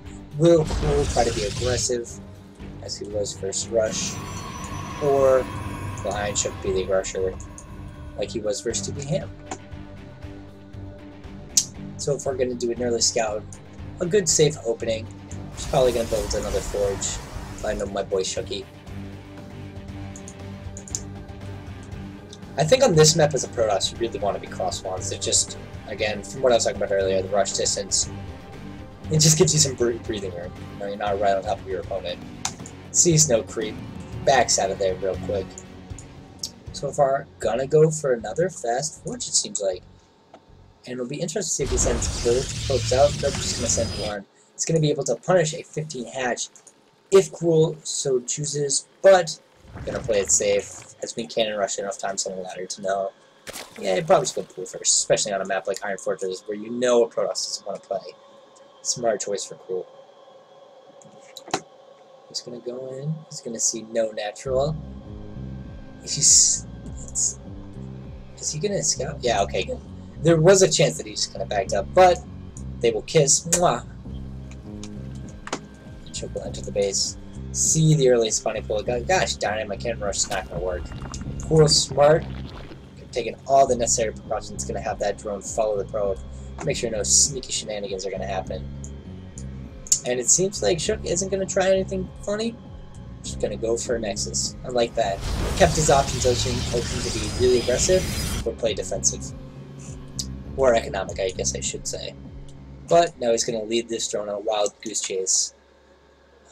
When I was in the lower leagues, I'd always send the probe back to the base, and they'd always scout me. I'm not gonna fall for that, saying I don't even care if you're up there. I got my own stuff to worry about inside my base. Probe's going out. Chuck. I imagine, again, I really like his, I mean, this is kind of guessing, because I technically don't know, but so far from what I've seen, he's had good pylon placement. He always puts one in a place where Overlords have a tough time to reach, so if he decides to put his tech, like right here, it's going to be very hard for an Overlord to actually see it if he goes for a Stalker. Overlord will come up here, be seen, get shot down by the Stalker. Overlord will come over here, be shot down by the Stalker. There's really no way an Overlord can sneak in unless he goes right here. And Shook still has no buildings right here. And then just all of a sudden appears right here. I used my fingers to point, I don't know why I did that. Sees the fast third base by Shook. Probe goes down. Worthy probe. That was a very good scout. Much needed scout. Unless Cruel just decides to cancel this, go all in. Two guesses from Shook. Oh no! What a terrible, terrible feeling. It's happened to us all. It's very, very important to notice that as soon as possible, and I mean as soon as possible. Not exactly a full wad-up. Cybernetic score in the front. So far, no scouting. Has no idea what Iron Shook could be going for. I mean, how scary would it be if Cruel just went into here and there was no main, or no natural, before getting coming? Turbulence doesn't lose any. Goes for a nice quick Stargate. Once again, before the Warp Gate ends, Mothership Core. Will be scouted by this Overlord. The Overlord should have enough time to scout that before a Shocker kills it. Be interesting to see if it goes Phoenix, Void Race, and Oracle. A lot of things. Protoss has just so much utility they can use with the Stargate. Going for Roaches. Stargate is a very nice opening against Roaches. Seeing some more gas. Not getting his all 4 gases just yet. Okay, he saw it, but that probe's still being lazy. That stupid probe. But it's much better if he scouts that. Cool. It's a good timing on his gas, but actually pulls back. Still doesn't see the tech. I wouldn't blame him for just going blind spores. Just to be safe. You have no idea when DTs, Phoenix, Oracles, or Void Rays are just going to come into your main natural or third. Really hope to see those soon. Very, very possible that we'll actually scout this Oracle. Don't do it just yet. Still scouting the front. Shook, I like this. Going for the sentry. That's very, very safe. Will Cool scout this. Does see the Oracle? Oh, just sees it. So very good map awareness by Cool. Just, man, at the last second, very, very scary. If he doesn't see it, I mean, that could be game-ending damage. Still can get a lot of drones. Still need to be able to get like 5 or 6 drones, or maybe just go for the Queen. It's going to be interesting what Cool goes for. Overlay's not up good. Decides to go for drones. I like that. He needs about, again, 5 or 6 drones. Just want to lose the Oracle though. Glad he kept it alive. Glad he didn't go for the 5 in the Oracle death. Very, very good, because now that Oracle can shoot fairy dust on all them army. Cool, just getting 1 Evo chamber for now. Only on 4 gases. Has yet to get the gases in its mate. They'll always be safe. Much more safe. There we go. Gets the haha. Boom. And gonna see some Void Rays. I like that. He saw. I don't think he actually saw the roaches, but yeah, it's gonna be very, very nice. And also getting a Robo Facility. Very safe play. Maybe able to get that Colossus. He may try to go for a big 2-base play because I don't know what's his plan on getting a third. The third's going to be very, very hard to take. Yeah. Oh. Gotta love that type of animation. Oh, nice. Knight. He is going to go for the third. These sentries may kill it. I mean, I guess Fool would know that he needs to take a third. I was going to say he's not going to see the probe go there, but why else would you have 3 sentries just out in the middle of nowhere? Very expensive units to just have by themselves. And right now, that actually seems to be it. 2 Void Rays, 3 sentries, and a Zealot. Very expensive army. You're going to get even more sentries. Warp Prism coming out, and the Twilight Council. I like the Warp Prism. It allows just so much opportunity for harass. See, so far, the Oracle hasn't been able to do too much. May catch a couple drones out. Wants this for more scouting purposes. Oh, doesn't want to lose stealth. And, oh, it's going to be so close. Boom, goes down. Big bummer. Does not scout the Hydra Den. Scouts the Roach one, so you can kind of assume. Front might be sieged for a little bit. Needs to position. Oh, great position with the sentries. Need to see some Force Field. Decides to opt for the Prismatic Alignment instead. Can he save? He really wants to save these sentry army, but just so expensive. I honestly think that's a good trade for Cool. I mean, just picking off sentries wherever you can. Very, very good pick off. Oh. Maybe you just to get in and get another sentry unless Shook's now. Force Fielding! Force Field! Very, very good pickup. Oh, needs to work him ASAP. Is he occupied by the Warp Prism? Good Photon Overcharge. All these roaches will die. I don't think they'll do too much damage. Even if he gets the Forge, not that big of a deal. I think this is the prize right here. If you can go and start sieging this. So yeah, let's bring up the units. Last tab. 4 sentries have gone down in Oracle. Very, very rough. 3 drones going down from the Zealot harass. Other than that, not too much. They decide to warp in some more right here. More here, just being relentless with the aggression while he can get those third base up. Saturate with third probes. Going for Colossus tech and Dark Templar tech. Dark Templar tech, questionable choice only because he did go for that Oracle, so we will have those spores out and about. Out in a boot.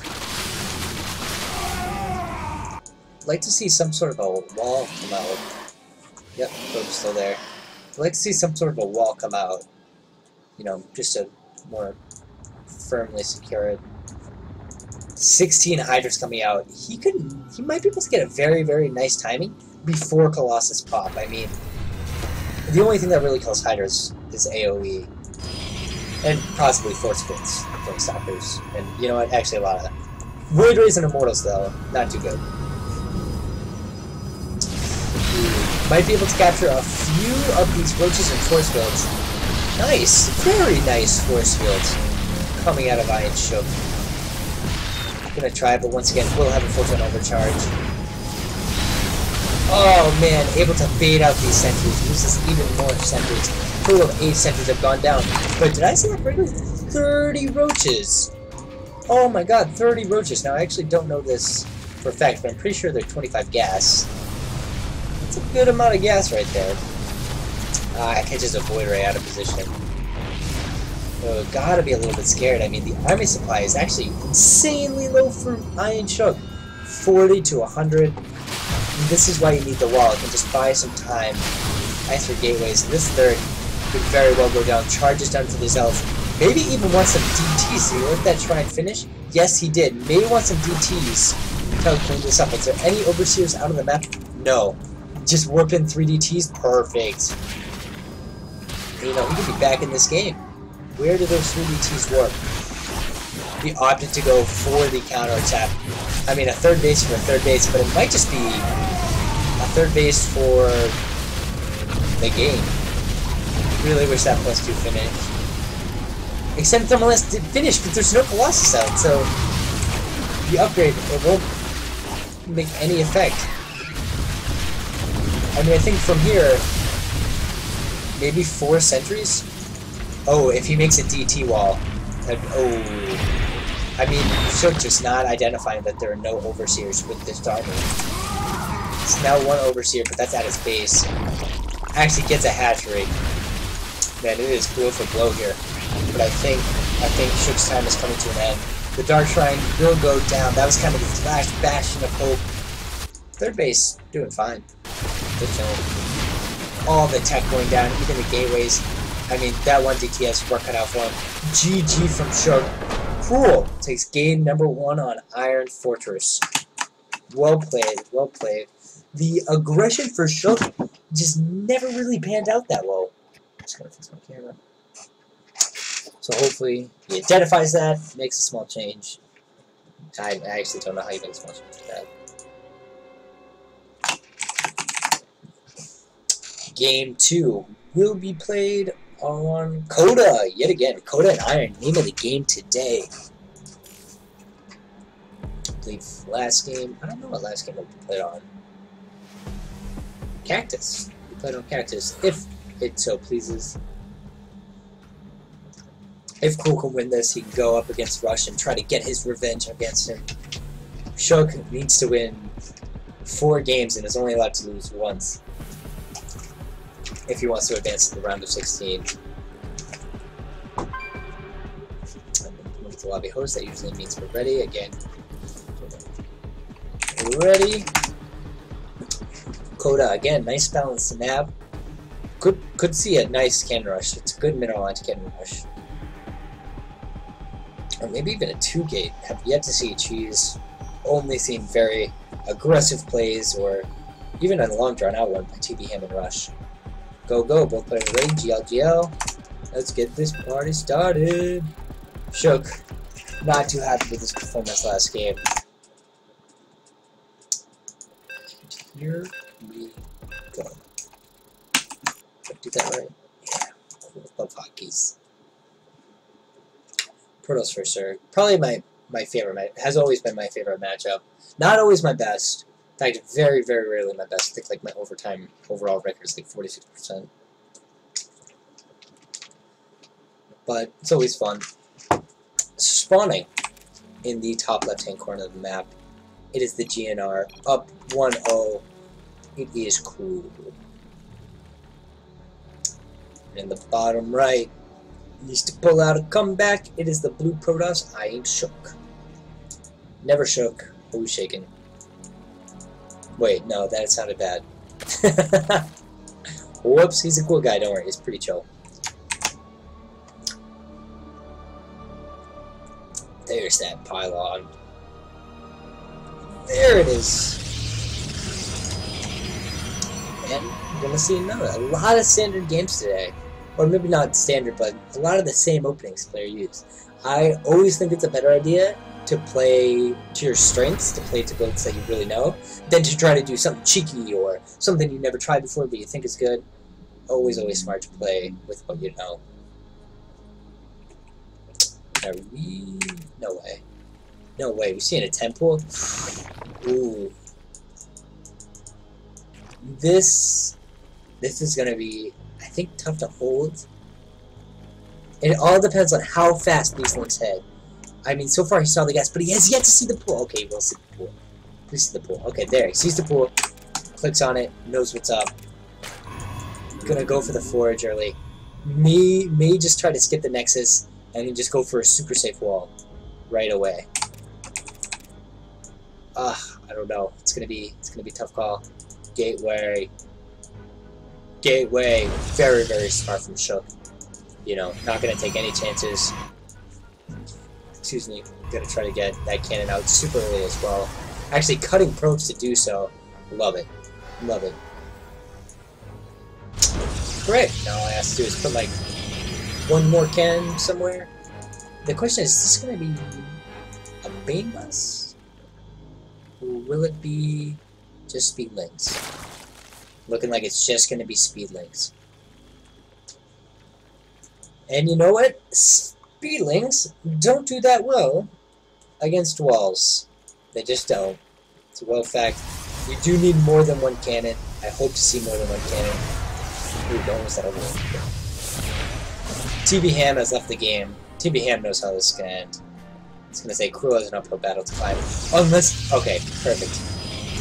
Finish this the wall. No way these links can get in. Right when Cruel sees this, he's gonna be like, guess I gotta go Balinks. Sacrifice a lot. I mean, the drone count is only 10. Immediately starts getting gas. I can only imagine we'll see Balinks. Doubt we see Roaches. But I mean, so far, Shook is just in a tremendous position. I mean, he's got the probe lead. He is safe, nice and safe behind this wall. He can't really be aggressive, but I mean, I don't think Cruel is going to try to be economic at this point.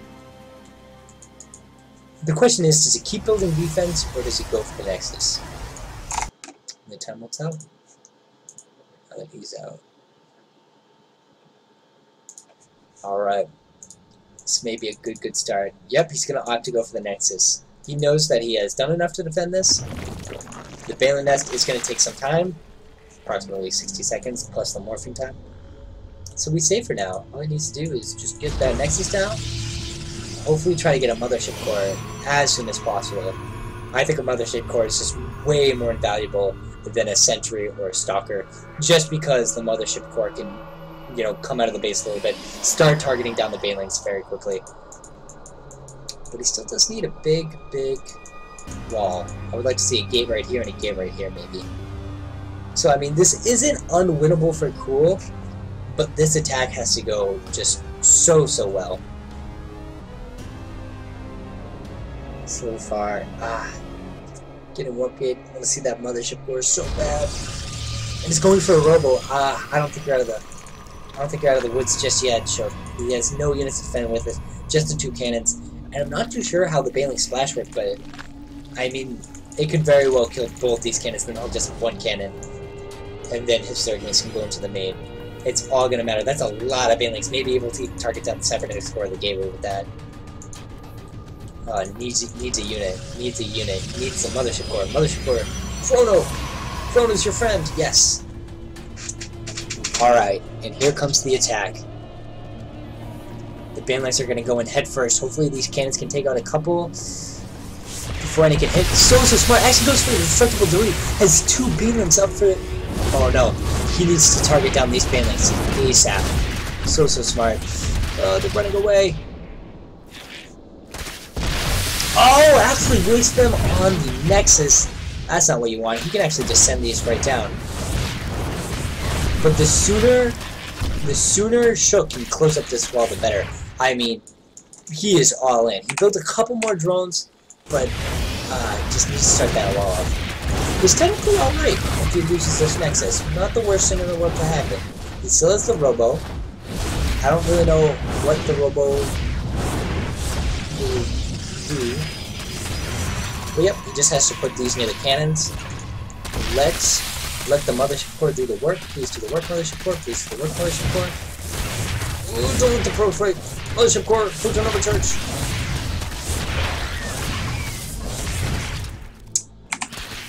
It is 12 to 13 drones. 2 Nexus are up though, so he needs to fight with the Mothership Core. I think he forgot that it exists, and that is almost game-ending damage. I mean, it's a tough thing to see as a Protoss player when you have a photon overcharge. It's gonna micro his heart out with these. I mean, speedlings are fast, and there we go. I think that is the right call from Cool. Brilliant play. Rebuild drones. I mean, you're ahead now. You know, you killed a ton of stuff. If you can just get a good army going, maybe even do another Baneling bust, you'll be all safe. Oh, dancing the Zealot. The Zealot. I mean, so having fun playing StarCraft, that's what it's all about. Still, the Mothership Core. The Mothership Core will help. Targets down the weekend prone. Very nice play by Cool. Cleaned up all the links, but now it's time for round 2. He will have a photon overcharge though, so that's kind of nice. I mean, when is he going to notice this Mothership Core? Use the army hotkey. That's a gas pin, there's a sentry. Nice. Good job. He needs to get this Mothership Core out into the front of his base. He can start targeting down these Banelings just by a little bit of time. I mean, it's pretty dark. I'm not gonna lie, it's pretty dark. Chicken's in a dark place, but he's not dead just yet. It's not over till it's over. Hey, if he can even pick up at the Silver Lord, he's on the road. But here we go. Where is the Mothership Core? There it is. Ah, yes. Perfect. Perfect play. That forces. Nice. That's not enough to kill a pylon. Nice. Can actually force field, force field, force field, force field.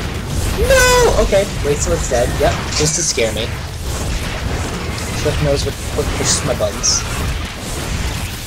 And that went about as perfect as it could. Went just absolutely amazing. The worker counts 14 to 20. Just clawing his way back to the game. Does have tech out. And he's actually going for roach play.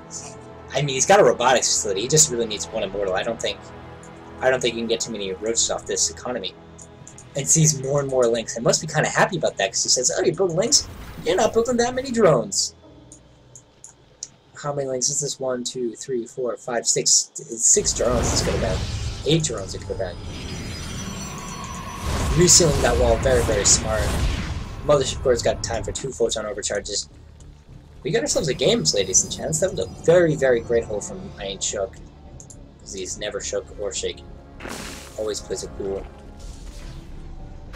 And you know, ooh, we're getting close. Back to the worker supply. And it's gonna be a 2-base Protoss versus 2-base Zerg. Shook could do this. Shook could do this. I like this, continuing to buffer the wall. I mean, from here, I think he just needs to go big Immortal Sentry play. And there we go. I mean, if he's going to try to build this many roaches, I don't know how well Banelings do versus Immortal Sentries. I don't really do Immortal Sentry things. I rarely see Banelings involved in it. Hallucinated Scout.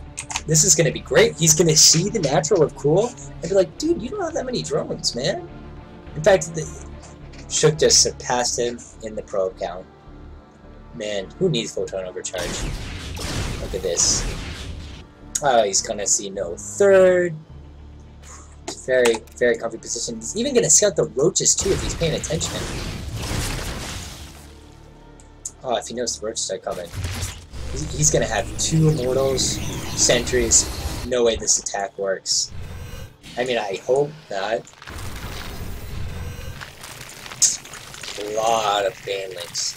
Lot of Banelings. Oh man, this is gonna be... With the force field though, He's going to be in alright position. You can also warp in a couple more sentries, which I wish he should. I mean, he saw the Roach Warren, he saw the lair. He's just seeing what's up. I don't know if he saw the Immortals or not. If I was a better caster, I would. If I was Funka, I would. And Cruel, continuing the Roach production. And here it comes. Not just yet. More sentries. Man, I just really like Shook's position right here. Let's make sure. Sees it go down. Maybe try to force it. Ooh, maybe let's get the Cybernetic Score. That would be a nice pickup. It'll delay him a little bit, but I mean, 3 Immortals. I think he can just build a ton of Zealots at this point, and just go for an all-in. Why not? I mean, 3 Immortals for Roaches. 3. Strong. Yep, and here we go. He's gonna try to march across the map and see what he can do. Cool. Now's not the time to tech. Now's not the time to tech. Now's the time to build units. Creep spread is also going to be a big factor. I mean, he's not going to see this army. We'll see it now. Remember, only... Ooh, Cybernetic Core, building it back right away. Can have sentries or stalkers, but going to opt for more gateway units. Honestly, I think it's fine. 4 spine crawlers going down. Full panic mode out of Cruel. Thinking, how did this game turn around so quickly? And, you know, we've seen Shook's Force Field. Oh, just to mess with them. Oh, it'd be great if he just left right now. Ooh, could Force Field this out, but... I mean, 3 Immortals. Just look at the damage output they do. Is he even targeting the Immortals? Very, very well played from Shook. In my opinion, this is a complete comeback victory. If he can seal the deal right now, 5 Hydras coming out, will that be enough? I think he's going to force with that main. GG coming out from Cruel. Very well played from Iron Shook. That dancing Zealot, that's why he was dancing. He's like, oh, we got this, the game's already won. 2. Well played. I wonder if TB Ham's back.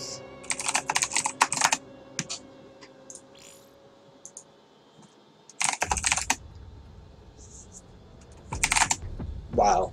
Great gameplay. I mean, that's just... That is a boost of confidence for him to say, like, oh, I lost game 1. Oh, I lost to this all-in. And he's like, I actually can take this back. I can bring this back. Shook never gives up, because he always plays it cool. And now we are in Cactus Valley, everybody. Big map, good surround space. Very easy for Protoss to get that 3 base. Ooh, I'm nervous. I'm excited.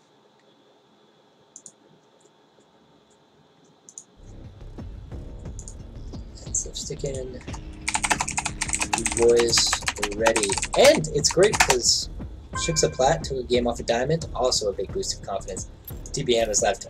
Definitely doesn't trust me being an observer. Probably right to do so. Alright. We got her ready from Cruel. Where's Shook? Shook's busy dancing like a zealot. After the last win. Man. Go. GLGL. And here we go. Game 3. Cruel? I mean, if I was Cruel, I think I would just play standard, you know. Game 1 went my way. It was a good, clean win. I felt very comfortable against his aggression. Maybe that's all I need to do. Get to late game and beat him down. Or you could say, hey, maybe next is first. Just go all in. Control 1. Thanks everybody for tuning in. Thanks for tuning in and not watching the International. Don't know if you knew that was going on, but it was. Whoops. There we go. Spawning in the bottom right-hand corner of the map. The blue Protoss able to bring it back to 1-1. It is Iron Shook. Chicken overlay. In the bottom left-hand corner of the map, the TLGNR Zerg. Cool. Again, Shook. Very easy to wall off on this map. That's actually deceptively large. Or deceptively small. It seems large. It's actually very, very small. And wow, Shook is going to scout him first. And if trust me, we know Shook's style. He likes to get that quick forge. Wow, that rush distance was actually just insanely short. Wow, might as well be playing on steps. And if Shook is smart, he may see the creep and then immediately back up. Just say, oh, you're there. Don't let him know your position. Okay. Ah, that is true. You could be safe and look for that early pool. So you're not going to try to tempo me again, right?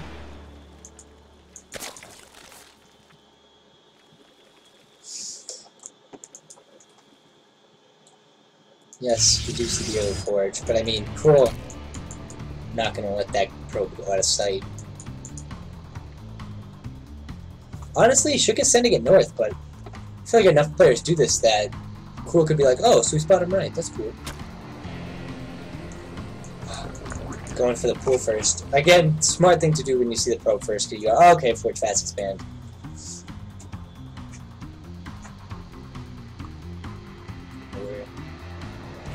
Stay right there, probe. Okay, so we didn't see the probe in the natural. I'm not talking that much because I don't know how this is going to play out at all. Okay, let's see the natural. Everything should be fine. I don't think he'll cannon rush. Yeah, actually opposite. Go for a very late Nexus. You know, I guess he was pretty unsafe. He was pretty unsure about what was about to go down. So I'm just going to play safe. No gas yet from our Zerg player. Shook getting both gases very rarely. Is this like a fake? Or is Cruel gonna think like, where the heck is this player? Is he actually cross-map? Oh, that would be wonderful. That would be wonderful. No, he'll know right now. There we go. But now it's on Cruel. He has to play defensive. I mean, this is no ordinary natural timing. Okay, he sees the Overlord. It's like, okay, well, we're not gonna put anything right there for right now.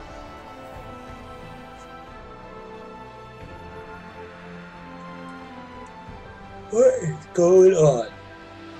I don't know. Okay, yep, does go for that. I thought he was about to like throw down like 2 more gates when the Overlord wasn't looking. Oh. But no, this is nice. I think Cruel gets the build order advantage in this case. Ooh. Oh, he doesn't even have a cybernetics core. I wonder if he knows that. Okay. I can't get in right there, right? No. Good wall. Going for roaches yet again. Not a bad play.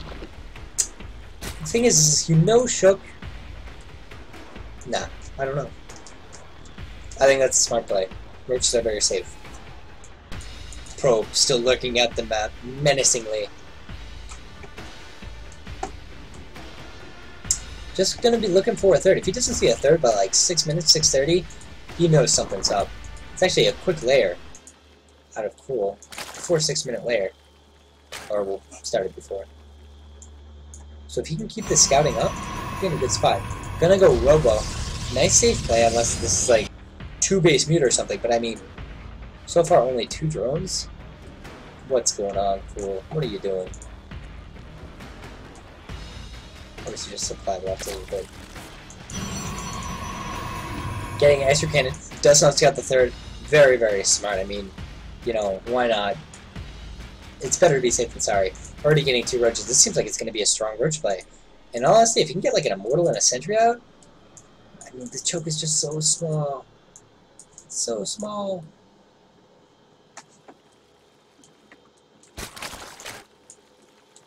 Interesting so far. See 2 gases. I don't believe we've seen Roach feed just yet. Seems like going to be a big Roachling all-in attack.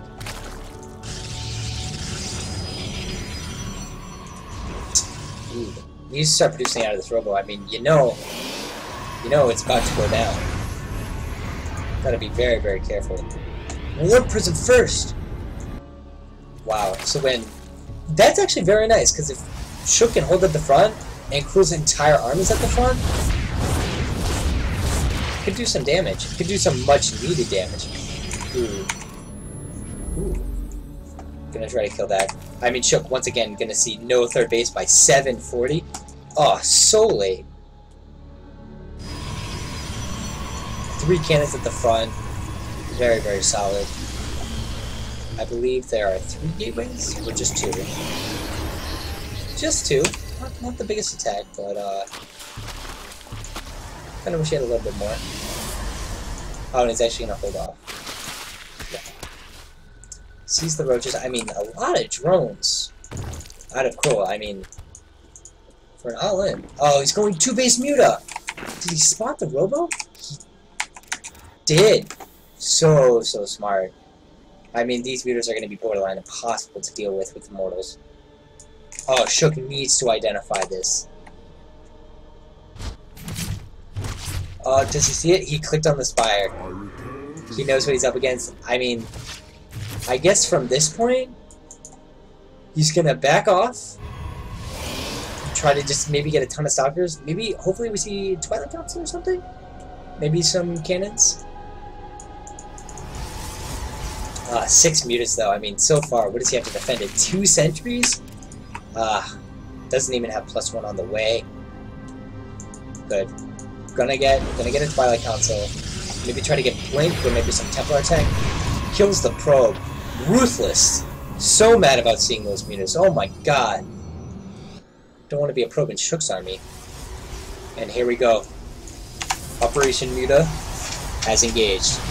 2 stalkers, 2 sentries. Not the best Muta fighting force. Gonna lose a couple probes. 3 probes go down already. Photon overcharge goes down. But now he just runs into the main. The mothership should have enough for another photon overcharge.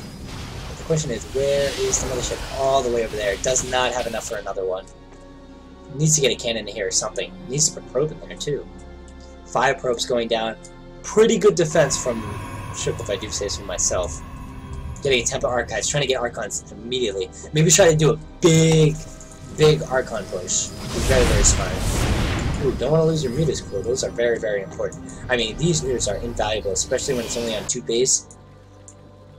It's gonna be a while before he can secure it. But he's building 7 roaches. Man, Crew going all the way aggressive. And I mean, this is going to be a very, very hard army comp for Shook to fight. I mean, in the end, we might just see this as a base race. Here we go. Stacking his Mutas just like Jadong. Getting 2 more. Open Reno line. Does not have Blink just yet. 2 Archons are about to pop, but in the meantime, needs to pull these probes. Just needs to pull these probes.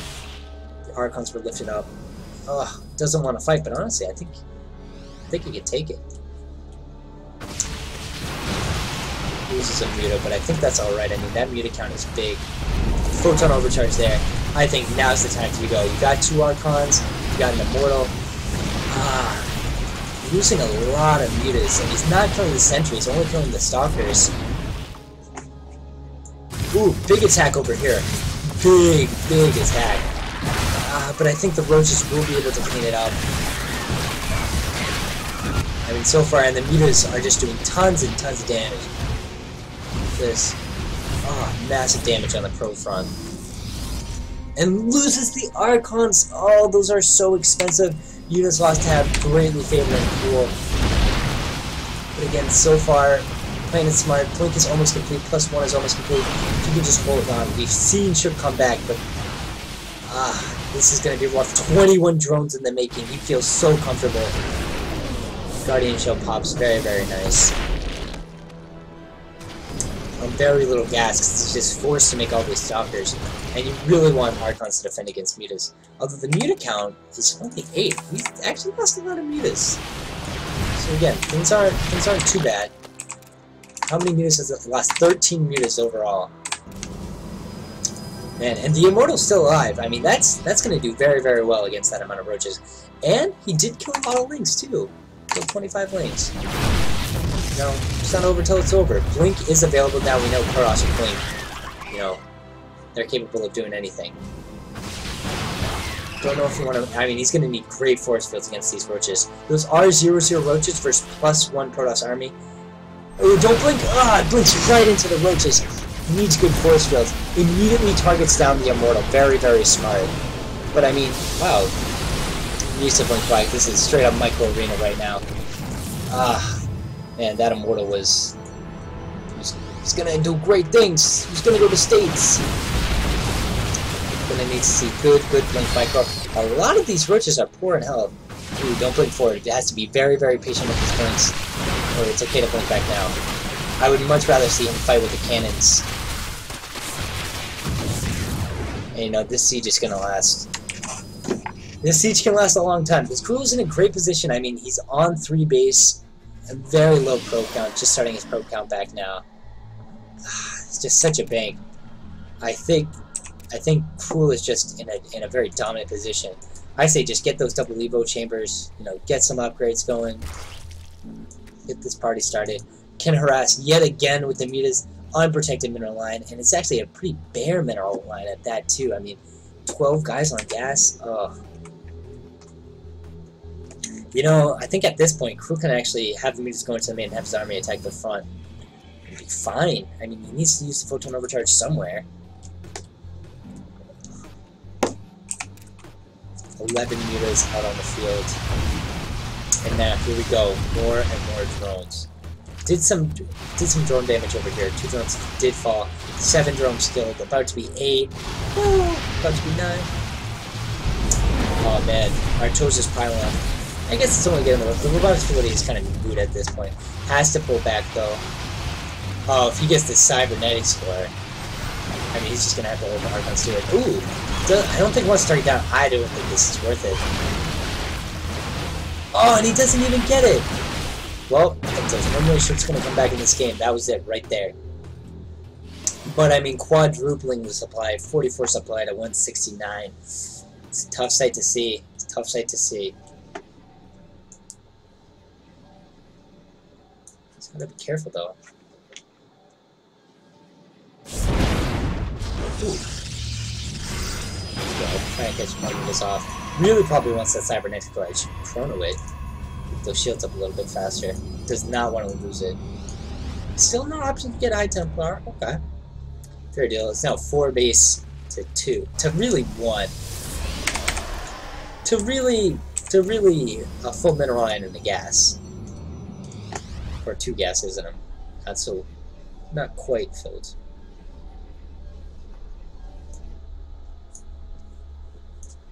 Here we go, the music can come back in, but sees no probes to kill it, honestly. I think that's almost a better situation, because they're like, oh, hey, it's not building back probe. And there goes the cybernetic score. Loses only 2 years to do so. Don't know if it was worth it, but here we go. The huge, massive army of Cool comes in. Photon overcharge is good, but I don't know how good it is. Just needs to hold on. The 1 photon cannon. I think we are seeing the end of our Plaid Protoss player. I think the might of Cool just too strong, and I think this is what Cool needs to do. I think he needs to bring him into the late game. I think Iron Choke had a very, very strong early to mid-game defense, and hey, if you can make it to 19 minutes, that's where the diamond's going to shine. GG to both sides. Well played by Cool, and Cool. Shook is, unfortunately, out of the round of 32, but what an achievement to make it through the qualifiers. And Cool will get his revenge against Rush. Maybe. Not sure.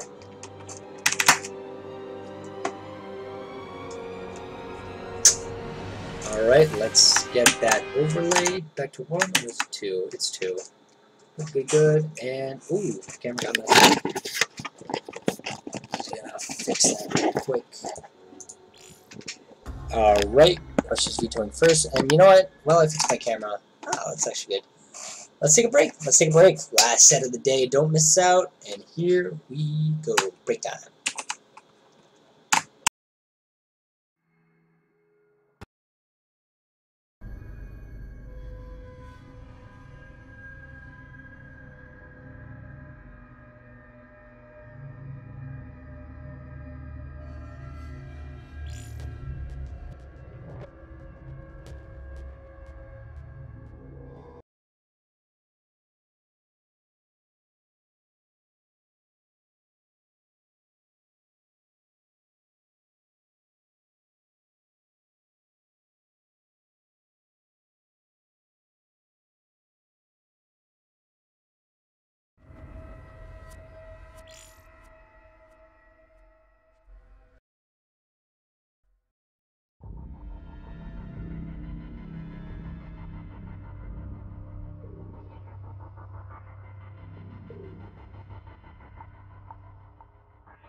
That's three. That's three. That's strike three. I'll resign after this. Don't worry, guys. The new admin will be whoever wins this game. It's now a game for admin. Anyway, by the way, this is Rush up here. You guys know him. This is Crow. If you guys have been watching the series, you guys don't need intros. Anyway, SCP coming here. Coming around. God, I'm afraid to look at the Twitch chat. Cool. Alright, C's no natural base. Baneliness coming up very early, actually.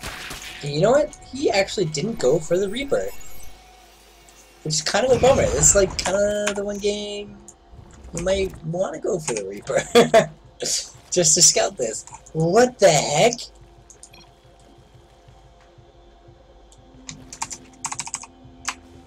That's kind of sketchy.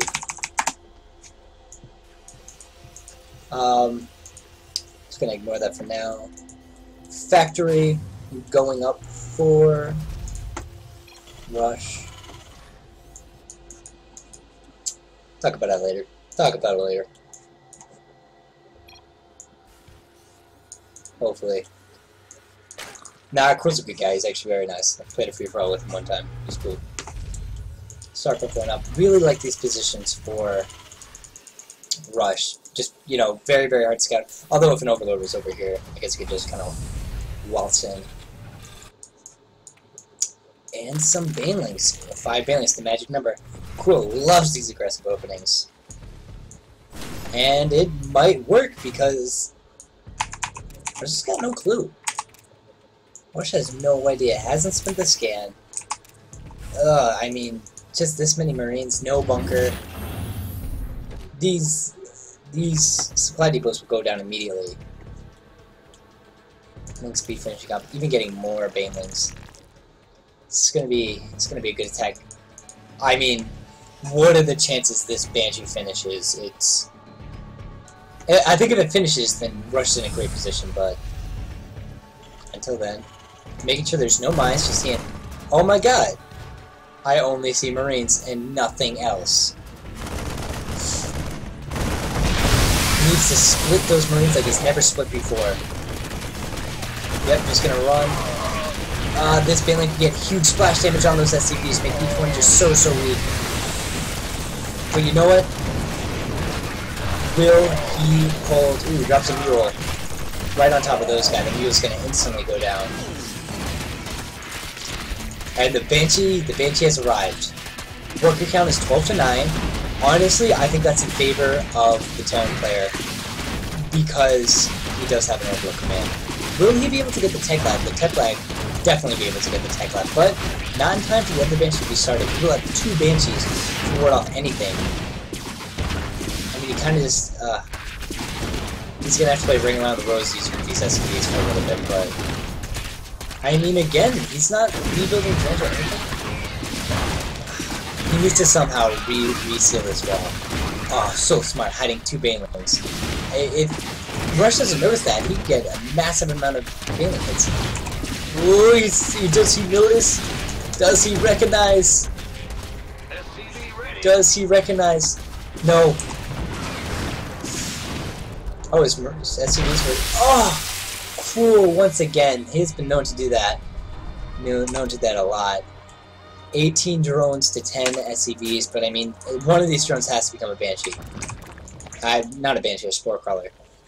I mean, is this going to be enough? Is it going to be too little too late? These 2 Banshees can just go to town. 22 kills on this one, 0 on the other. Workers tab. Favorite. I mean, and this Spore placement, you know, it could be in a better spot because the Banshees can kind of just come around.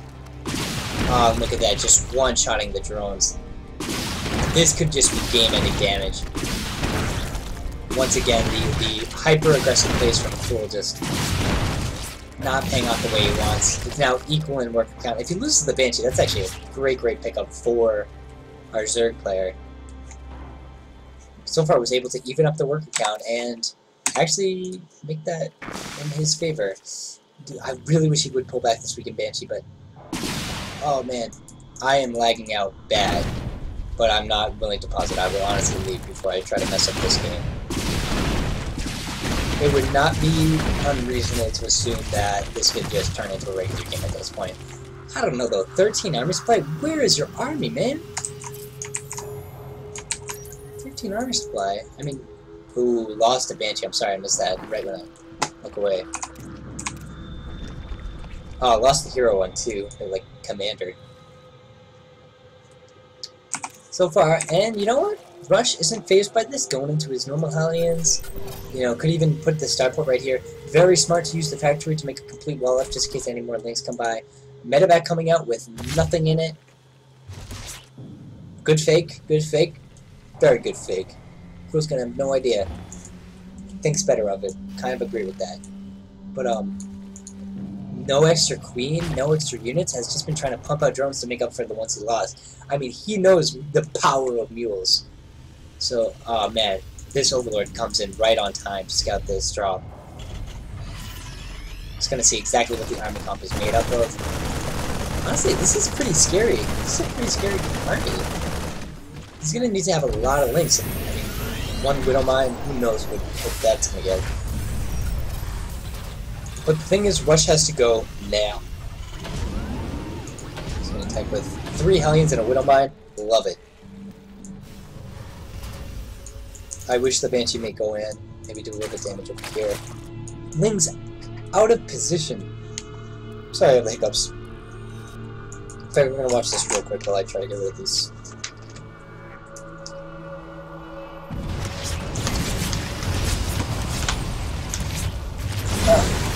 Alright, Hellion's going in. Kills 2 drones, 4 drones. He's gonna allow the Queen to burrow. Gets the hit if he can just turn around and quickly kill those. Or even send in the Banshee. 6 kills. 10 kills. Great, great damage. I mean, you know,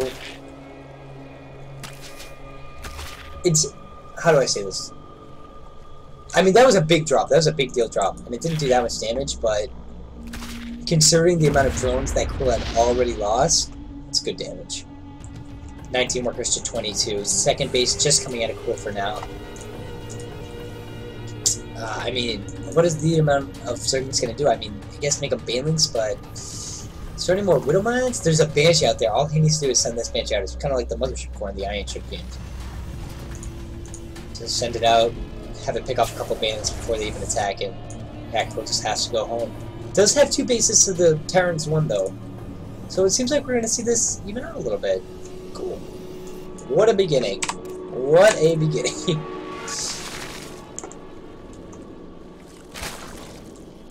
Does not look like a game 13 minutes in, but we're going to see a small move out with Hellions and Banshee. Will be spotted by the Overlord. Oh, Queen's so low. I mean, that Queen can get picked up in a second. There's no spore down here. Oof. This could be rough. Good amount of Banelings being morphed. Supply blocked. For pool. Not a time. Hate being supply blocked when their army's coming out on the side of the map. For a second I thought these were pulling the boys, but... Oh my god, he's going to be supply blocked again. He can't make any more units. Pool is just going to need a superb defense against this attack.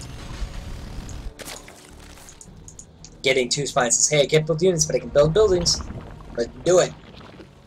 Really, it'd be interesting to see if he goes here, but I guess that chokes up his units more. And here we go, the attack has commenced. So far, good marine splitting. Needs just to do a little bit better, but I mean...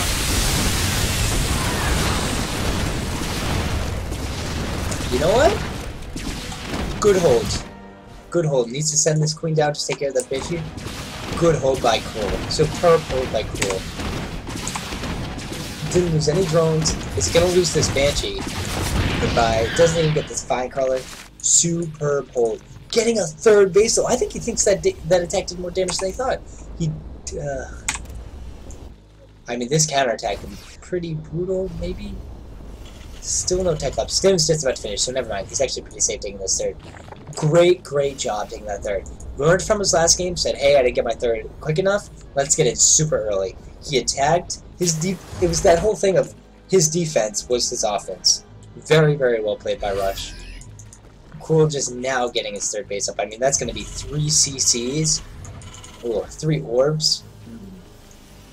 Glad I'm not cool in this game. But it's not over. It's not over. You know, a little bit. Get combat shields. Get Padula shields. Just gonna go out of the map, see what these Zerglings can do. You know, possibly could get a few SCVs at the third base, a few misrallied ones. Go!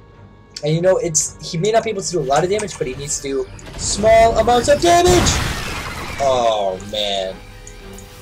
Man, cool. Just as he was about to make some moves.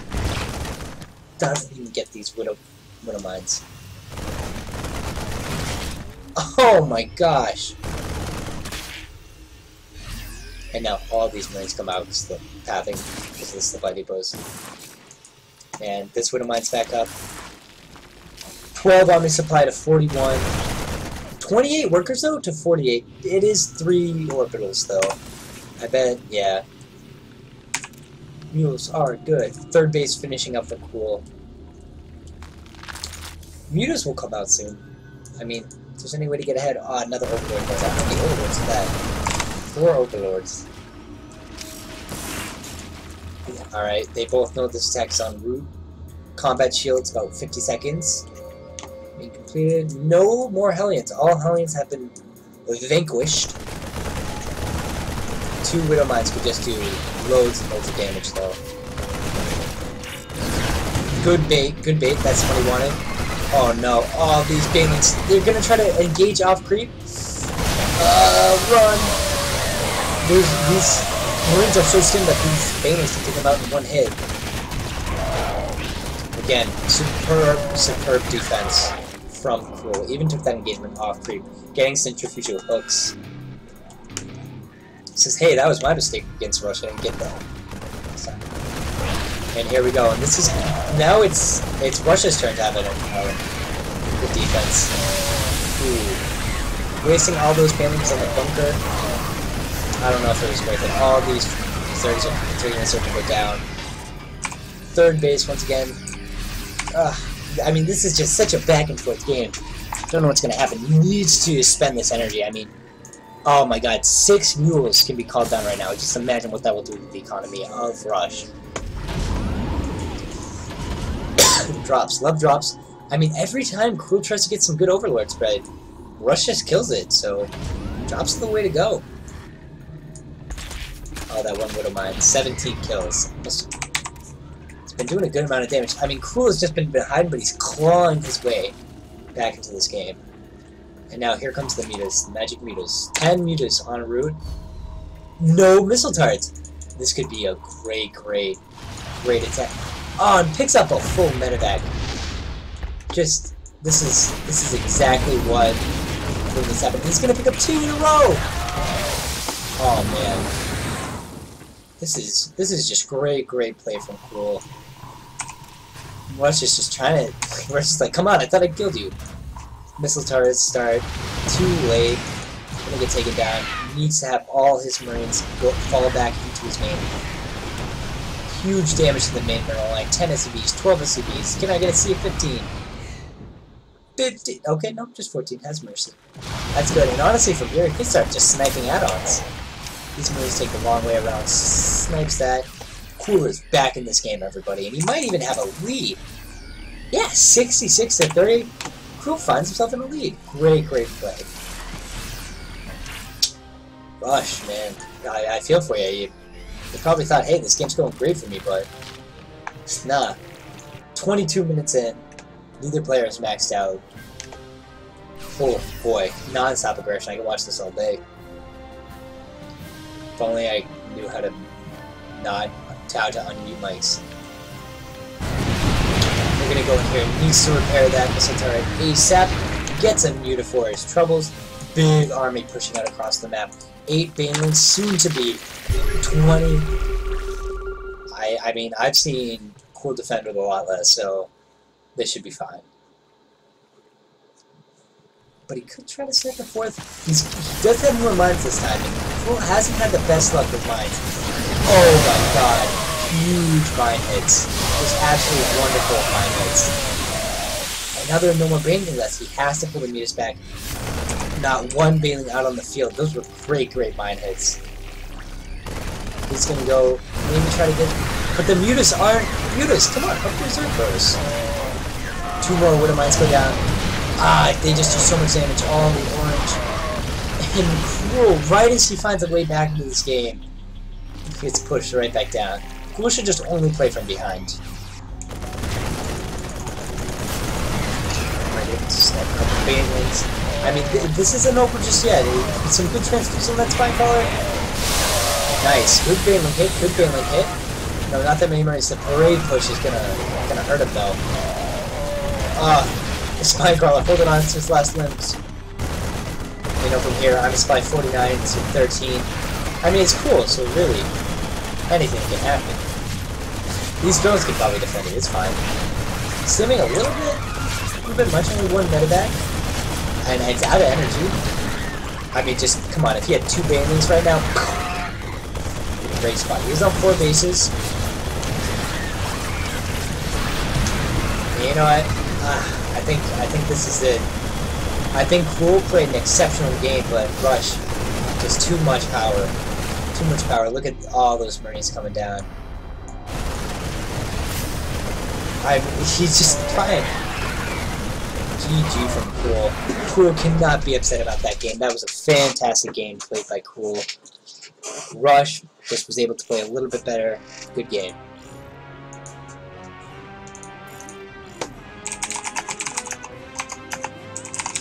Ah, that's how TVZ is supposed to be played.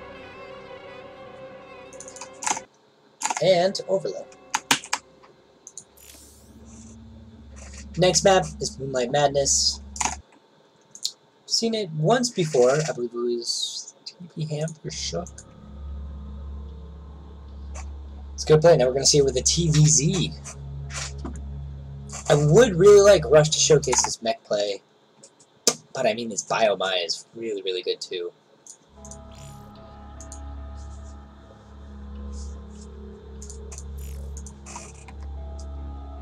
So just getting started, waiting for party. Rush isn't in this party. Rush! Rush got kicked from the party. His Dank plays.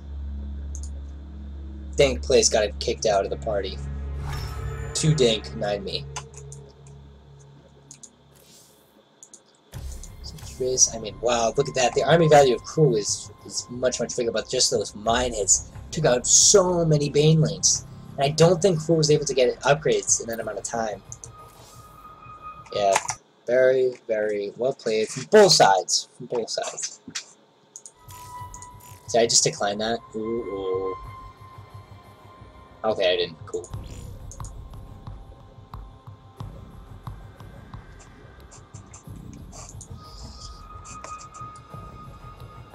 $25-minute long game. No one maxed out. That's how you know it's a good game. And we are just waiting for everybody in the party to accept.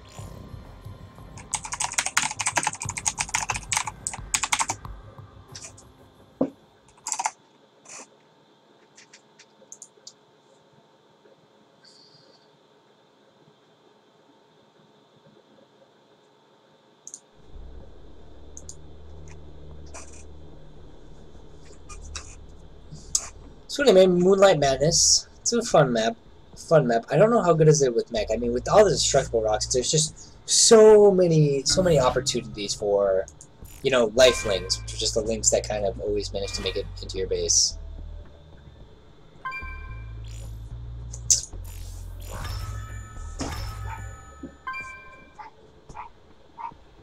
And there is a dog outside. Who knows? It's very interesting to see Rush go for no 1 Reaper. Just went straight for Marines, and you know, Cruel kind of got the best case scenario out of that. And Cruel, taking a breather. You know, it was a long game. Got to rest those fingers. Look at that, 183 APM. Kid can play.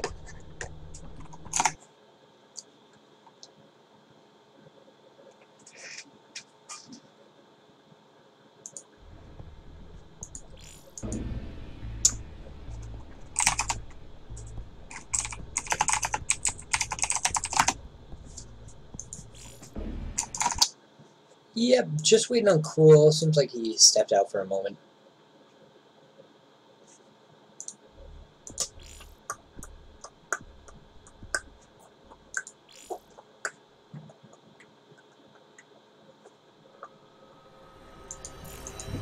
And you know what?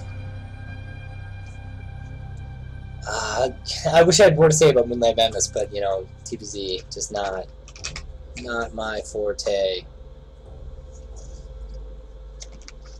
Again, thanks for everyone coming out to do this. Thank TB Ham for administering this. Hope you guys were having a good time. 20 viewers right now, that's pretty good. Ro32 chill.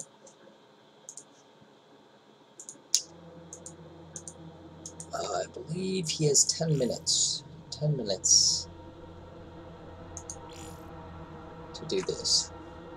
And I hope he comes back, because I want to see another game like that. I mean, that game was just so very entertaining.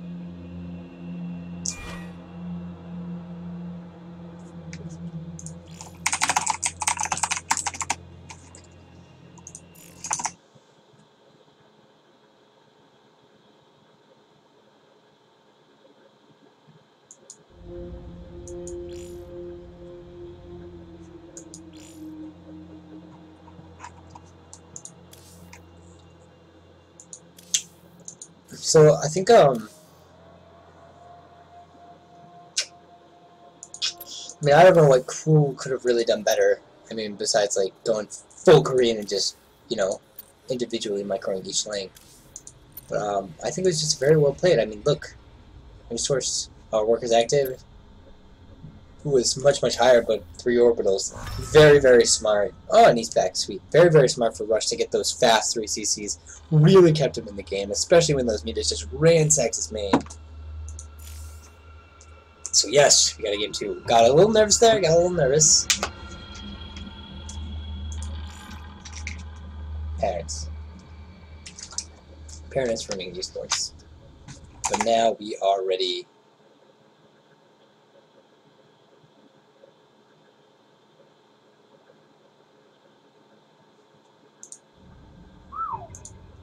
Yep. Yep.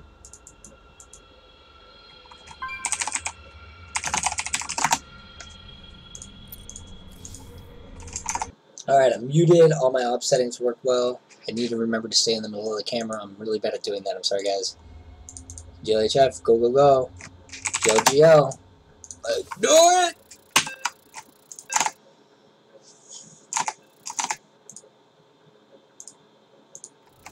Alright, guys. This could potentially be our last game of the night. Been casting for about 3 hours now. It's been a blast. Yeah, 3 hours, I can do math. 11 minutes, I guess 30. It's wicked smart.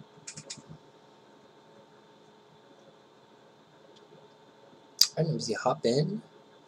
Very cool lava map again.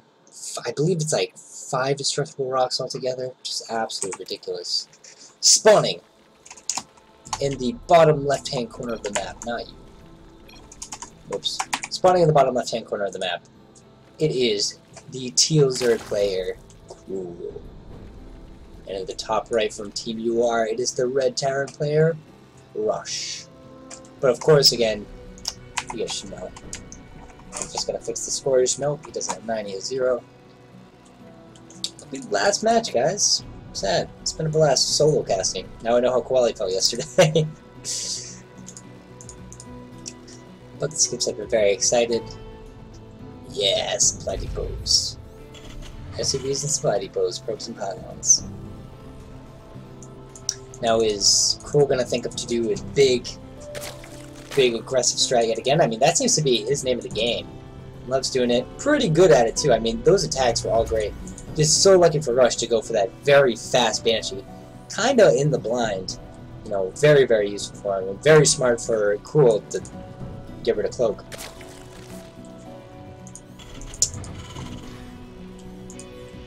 So far, we're gonna see that gas. It's all about that gas. I'm just chilling at 15 drones. Oh, excuse me. Gonna go for this. I like this position. I really do, you know. Makes it that much harder. You can really only drop here to be aggressive until you kill the rocks. And so it kind of cuts down on the whole, like, oh, I'm going to attack right here, but drop right here. I like it. Because now he has to attack upper ramp. Although, oh my god, you know what would be sick? It's like the Terran version of Force Field. If Rush takes 2 medevacs from the Marine, knocks down these rocks, and just goes to town on this base. Oh, that'd be so sick. So dirty. Overlord coming through, but he is going for a Reaper first, so he will not be able to kill that Overlord. Just going standard Rush style. I love it. And we see early gas. I guess going to be able to get that wing speed. It's actually going to have more gas. I don't know. Miss those times a little bit. Keeps the Overlord. That's safe, but good distance. I'm just going to see that Reaper hop right out and see the reactor right away. Again, not one for that multiple Reaper style. You just need one. If you control it as good as Rush, you just need one. There he goes, out across the map, guns blazing. I wonder if Reaper's legs are really weak. I bet they are. I'll use it. There we go. Will he be able to get a drone? I think this will be the first drone. Yeah, nice. Gets a drone. That's a great pickup. And you know what? He's just gonna have these 2 links. He might get another one. Gets another 2 drones. Not game-ending damage, but ooh, can he get a 3rd? But you know, hey, every single one helps. Good microphone, cool. Able to make an extractor, but he can actually just turn around and kill these 2 links. Besides, not 2 drones. 2 drones for the price of none. But if he hops right back up, oh, the Zerglings just missed it. So he goes, got the natural, but the queens are up, so there should be no worries. I really like this follow function. I don't have to press anything. Sees the spawning pool wiggling. Ooh, gonna try to get another drone, but come on. Don't be greedy, you got 2 already. Ooh, the Zerglings might cut him off. Nice juke. Nice juke. Link speed might be finished soon, so he needs to get that Reaper out of there. Doesn't want to get caught with his pants down. Command Center finishing up for Rush in the meantime. Factory finishing up for Rush. Again, the big question is Hellions or Mines? I guess I should pay more attention to his gas timings, because that would probably be a tell. If he gets faster gas than his spawn mines. Hellions. Did you see? He did not. I don't believe he saw the 3rd base actually being put down, so he's kind of in the blind there. He does have a visual on the 3rd. No 3rd base from crew yet. He's getting a pretty quick lair. Knocking down the rocks, great idea. Great idea. Kind of forces crew to knock down these, or Rush to knock down these. Starboard coming out. I don't think he'll switch. I don't think he'll need a 2 medevacs that soon. Reaper hiding in the bushes. I mean, with these rocks now, Rush, you know, I always say, like, build a pylon spidey board, put an overlord over here, just so you can see these rocks right now. Because they could run in and get a few SCV kills. And you know what, I think if 8 Zerglings get 3 SCV kills, completely worth it. I don't know, though, because Mules are really good, too. Kind of found that out last game. 4 Hellions, and across the map. Rocks partially down. But that does mean the Lings are not at his base. Oh, but he could see these Lings trying to rally. Yeah, he'll catch him a little bit. Neither on attack command, so they just kind of let each other go by. Ooh, doesn't kill the rocks. This must be very, very weak in the red. Sees no 3rd base. It's probably pretty nice, but I mean, just so many links. And you know what? He's actually going to get caught with his pants down. I don't know how well you can micro these. Very, very well played by Cool. I mean, just did not get enough damage with these Hellions. And that was like kind of his entire map control, so... Once again, Rush is in the dark. Did he see the spire? No, he did not see the spire. Does he have at least an engineering map? Yeah, he does. Right in the middle of the map. Good job. Uh-oh. Oh, saw the armory. Thought we were going to see. From here, is he going to recognize that, hey, these rocks are probably really weak? Like, where did those links come from to box my Hellions? There we go. These barracks should probably provide vision. Ooh.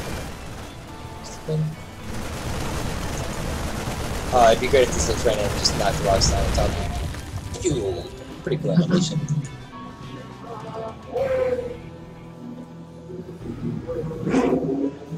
Very loud outside my house right now. 2 widow mines going out, and honestly, that's great. No overseers really out on the map just yet. These things could run right on by and just get blown out of existence. Or maybe this overload will. Nope, gonna stop right there. How are the upgrades looking? +1 shields just got out. I believe +1 weapon surges are completed. 0-0. Cool loves just getting this +1 attack so quickly. Drop coming down. 48 workers for Cool, 44 Rush. But of course, Rush does have those SUVs. Oh, sees it with the meters. Just, bad timing. Needs to drop those mines right away. Oh, and you know what?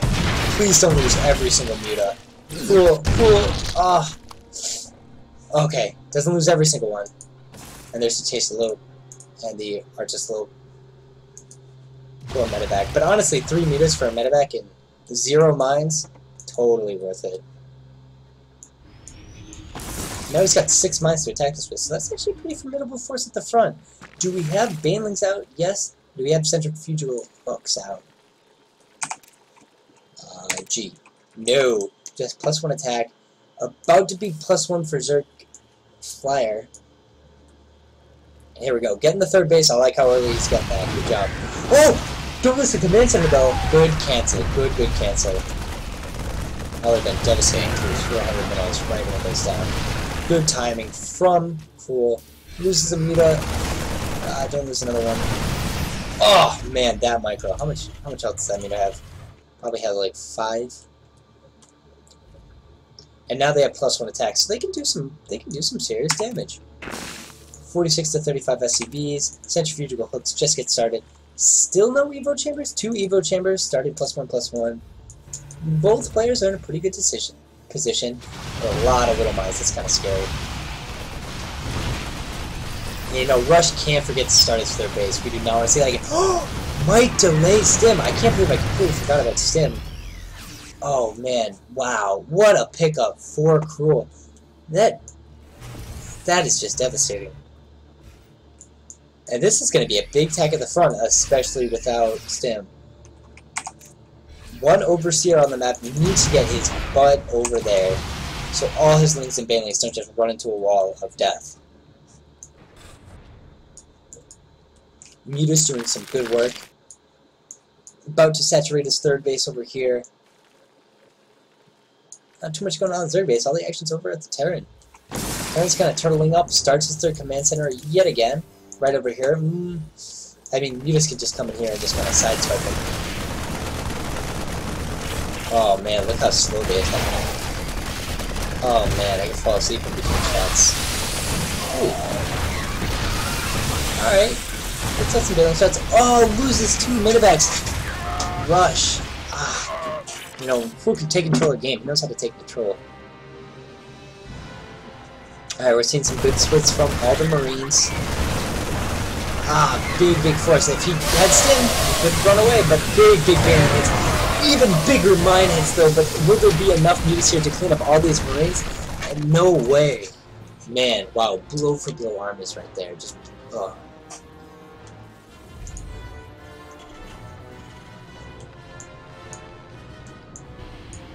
Wow, 5 missile started, straight metal core style. And you see, oh man, don't delay this man. But he is moving across the map. Ooh, he loses a lot of links right there. Did he ever continue Stim? He doesn't know that he doesn't have Stim. Oh, how brutal. How brutal, man. 15 minutes into the game. 22 Banelings, he's not even going to be able to run away from them. Those 2 mines are able to burn, and these Banelings have no cushion. Man, I think that's the only Overseer on the map. I think if he just snipes that, the Banelings can just do so much damage. Very smart not to put those medevacs in. Probably would have died on the mine of the meters. So many mines. 8 mines? Do we have 8? We have 8. Can I get an 8? Third command center is up, but he needs to land it. Now would be the perfect time to land it. Oh man, just what a force. What a force. Overseer needs to come in here ASAP. But he doesn't want to loop the Overseer now, because that's his only one. Does he have any spores? No spores. That is his only means of protection. If that gets sniped, he's in a bad, bad place. 4 mines, I guess, kind of... Alright, good. Good bailing hits. 4 mine hits, but good bailing hits. He can't run away. He doesn't have stim. Still not researching stim. Man, what? Ooh, nice. Okay, okay, I don't think this is worth it. That was nervous. Okay, we're good. My heart stopped. Just starting stim now. Man, I would love a post-game interview with Rush and be like, hey, 17 minutes. No stim. He would be like, yeah, I'm terrible. That's okay, we've all made that mistake. There's been plenty of games where I've extended thermal runs.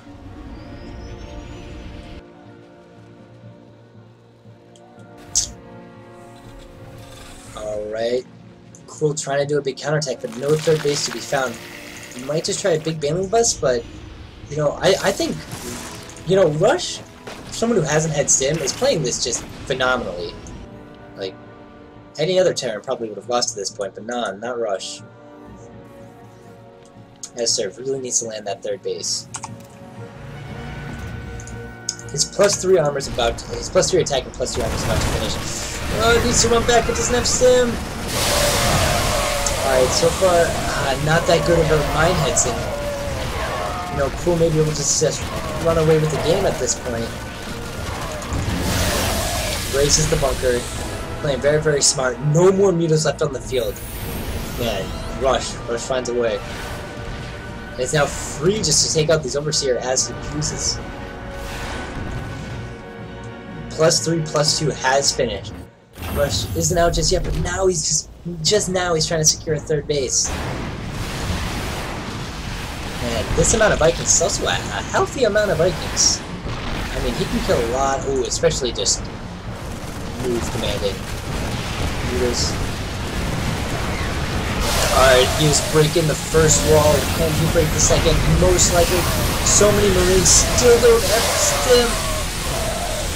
You know, if he can hold right here, I think he's gonna be in an okay position, but it's gonna be rough. It's gonna be tough. So many SCVs. Alright, so he holds that attack. These Lings are 2-2, his Marines are 3-2. Those are some strong Marines. I mean, +3 Marines. Such a high DPS. Needs to just drop the Mule Hammer. Oh man, I want to see the hardest Mule Hammer ever. He's got so much under the end of CCs too. I mean, he saw that there's no more command center here anymore, so he should be out around the map looking for that. So I'm certain Quickly killed it. A Rush. In spite of all of this, Rush has an army supply lead. Okay, Rush. He's got to be like, dude, I don't know how he does it. And here we go. He's gonna move out across the map once again. But once again, you gotta drop mules. Gotta drop mules. Oh no. These 4 mutas, in a bad place. Oh, if he just loses these 4 mules right away. Oh man, what a pickup. It's a 400 gas. Scans right there. Yeah, there we go, Rush. Rush back in, everybody. Thought things were looking pretty dark there when he crossed this wall, but nah. Rush always remains calm. You know, I believe he got an infestation pit. Yes, he did get the infestation pit. He needs to get layered. He needs to get 3-3 Lings. I mean, 3-2 Marines just are so good. Whoops. Good split so far. And you know, wow, that was absolutely amazing for Rush. Killing all those Banelings. Wow. Cool finds himself at a supply deficit. That didn't happen too often in this game. He secured a 3rd base. He's landing a 4th. Rush, man, just turns his luck on a dime. Very, very well played. And he's going to pick up even more mutas for his troubles. Man, 3-2 Marines. And Cool now finding himself on the back here. He's just off creep at this point. Good Baneling connections, but will it be enough? The parade push is coming slowly, but it's coming. It's coming, guys. Working count is almost even. He's going to lose a base at this point in the game. Man. Rush finds himself in a great position. Cool needs this game to stay alive in this tournament. His round of 16 hopes are draining. A couple Banelings. He's going to need good hits, but I mean, the parade push is getting longer and longer. Now mines, now Medivacs. He is in the main base of his Zerg opponent.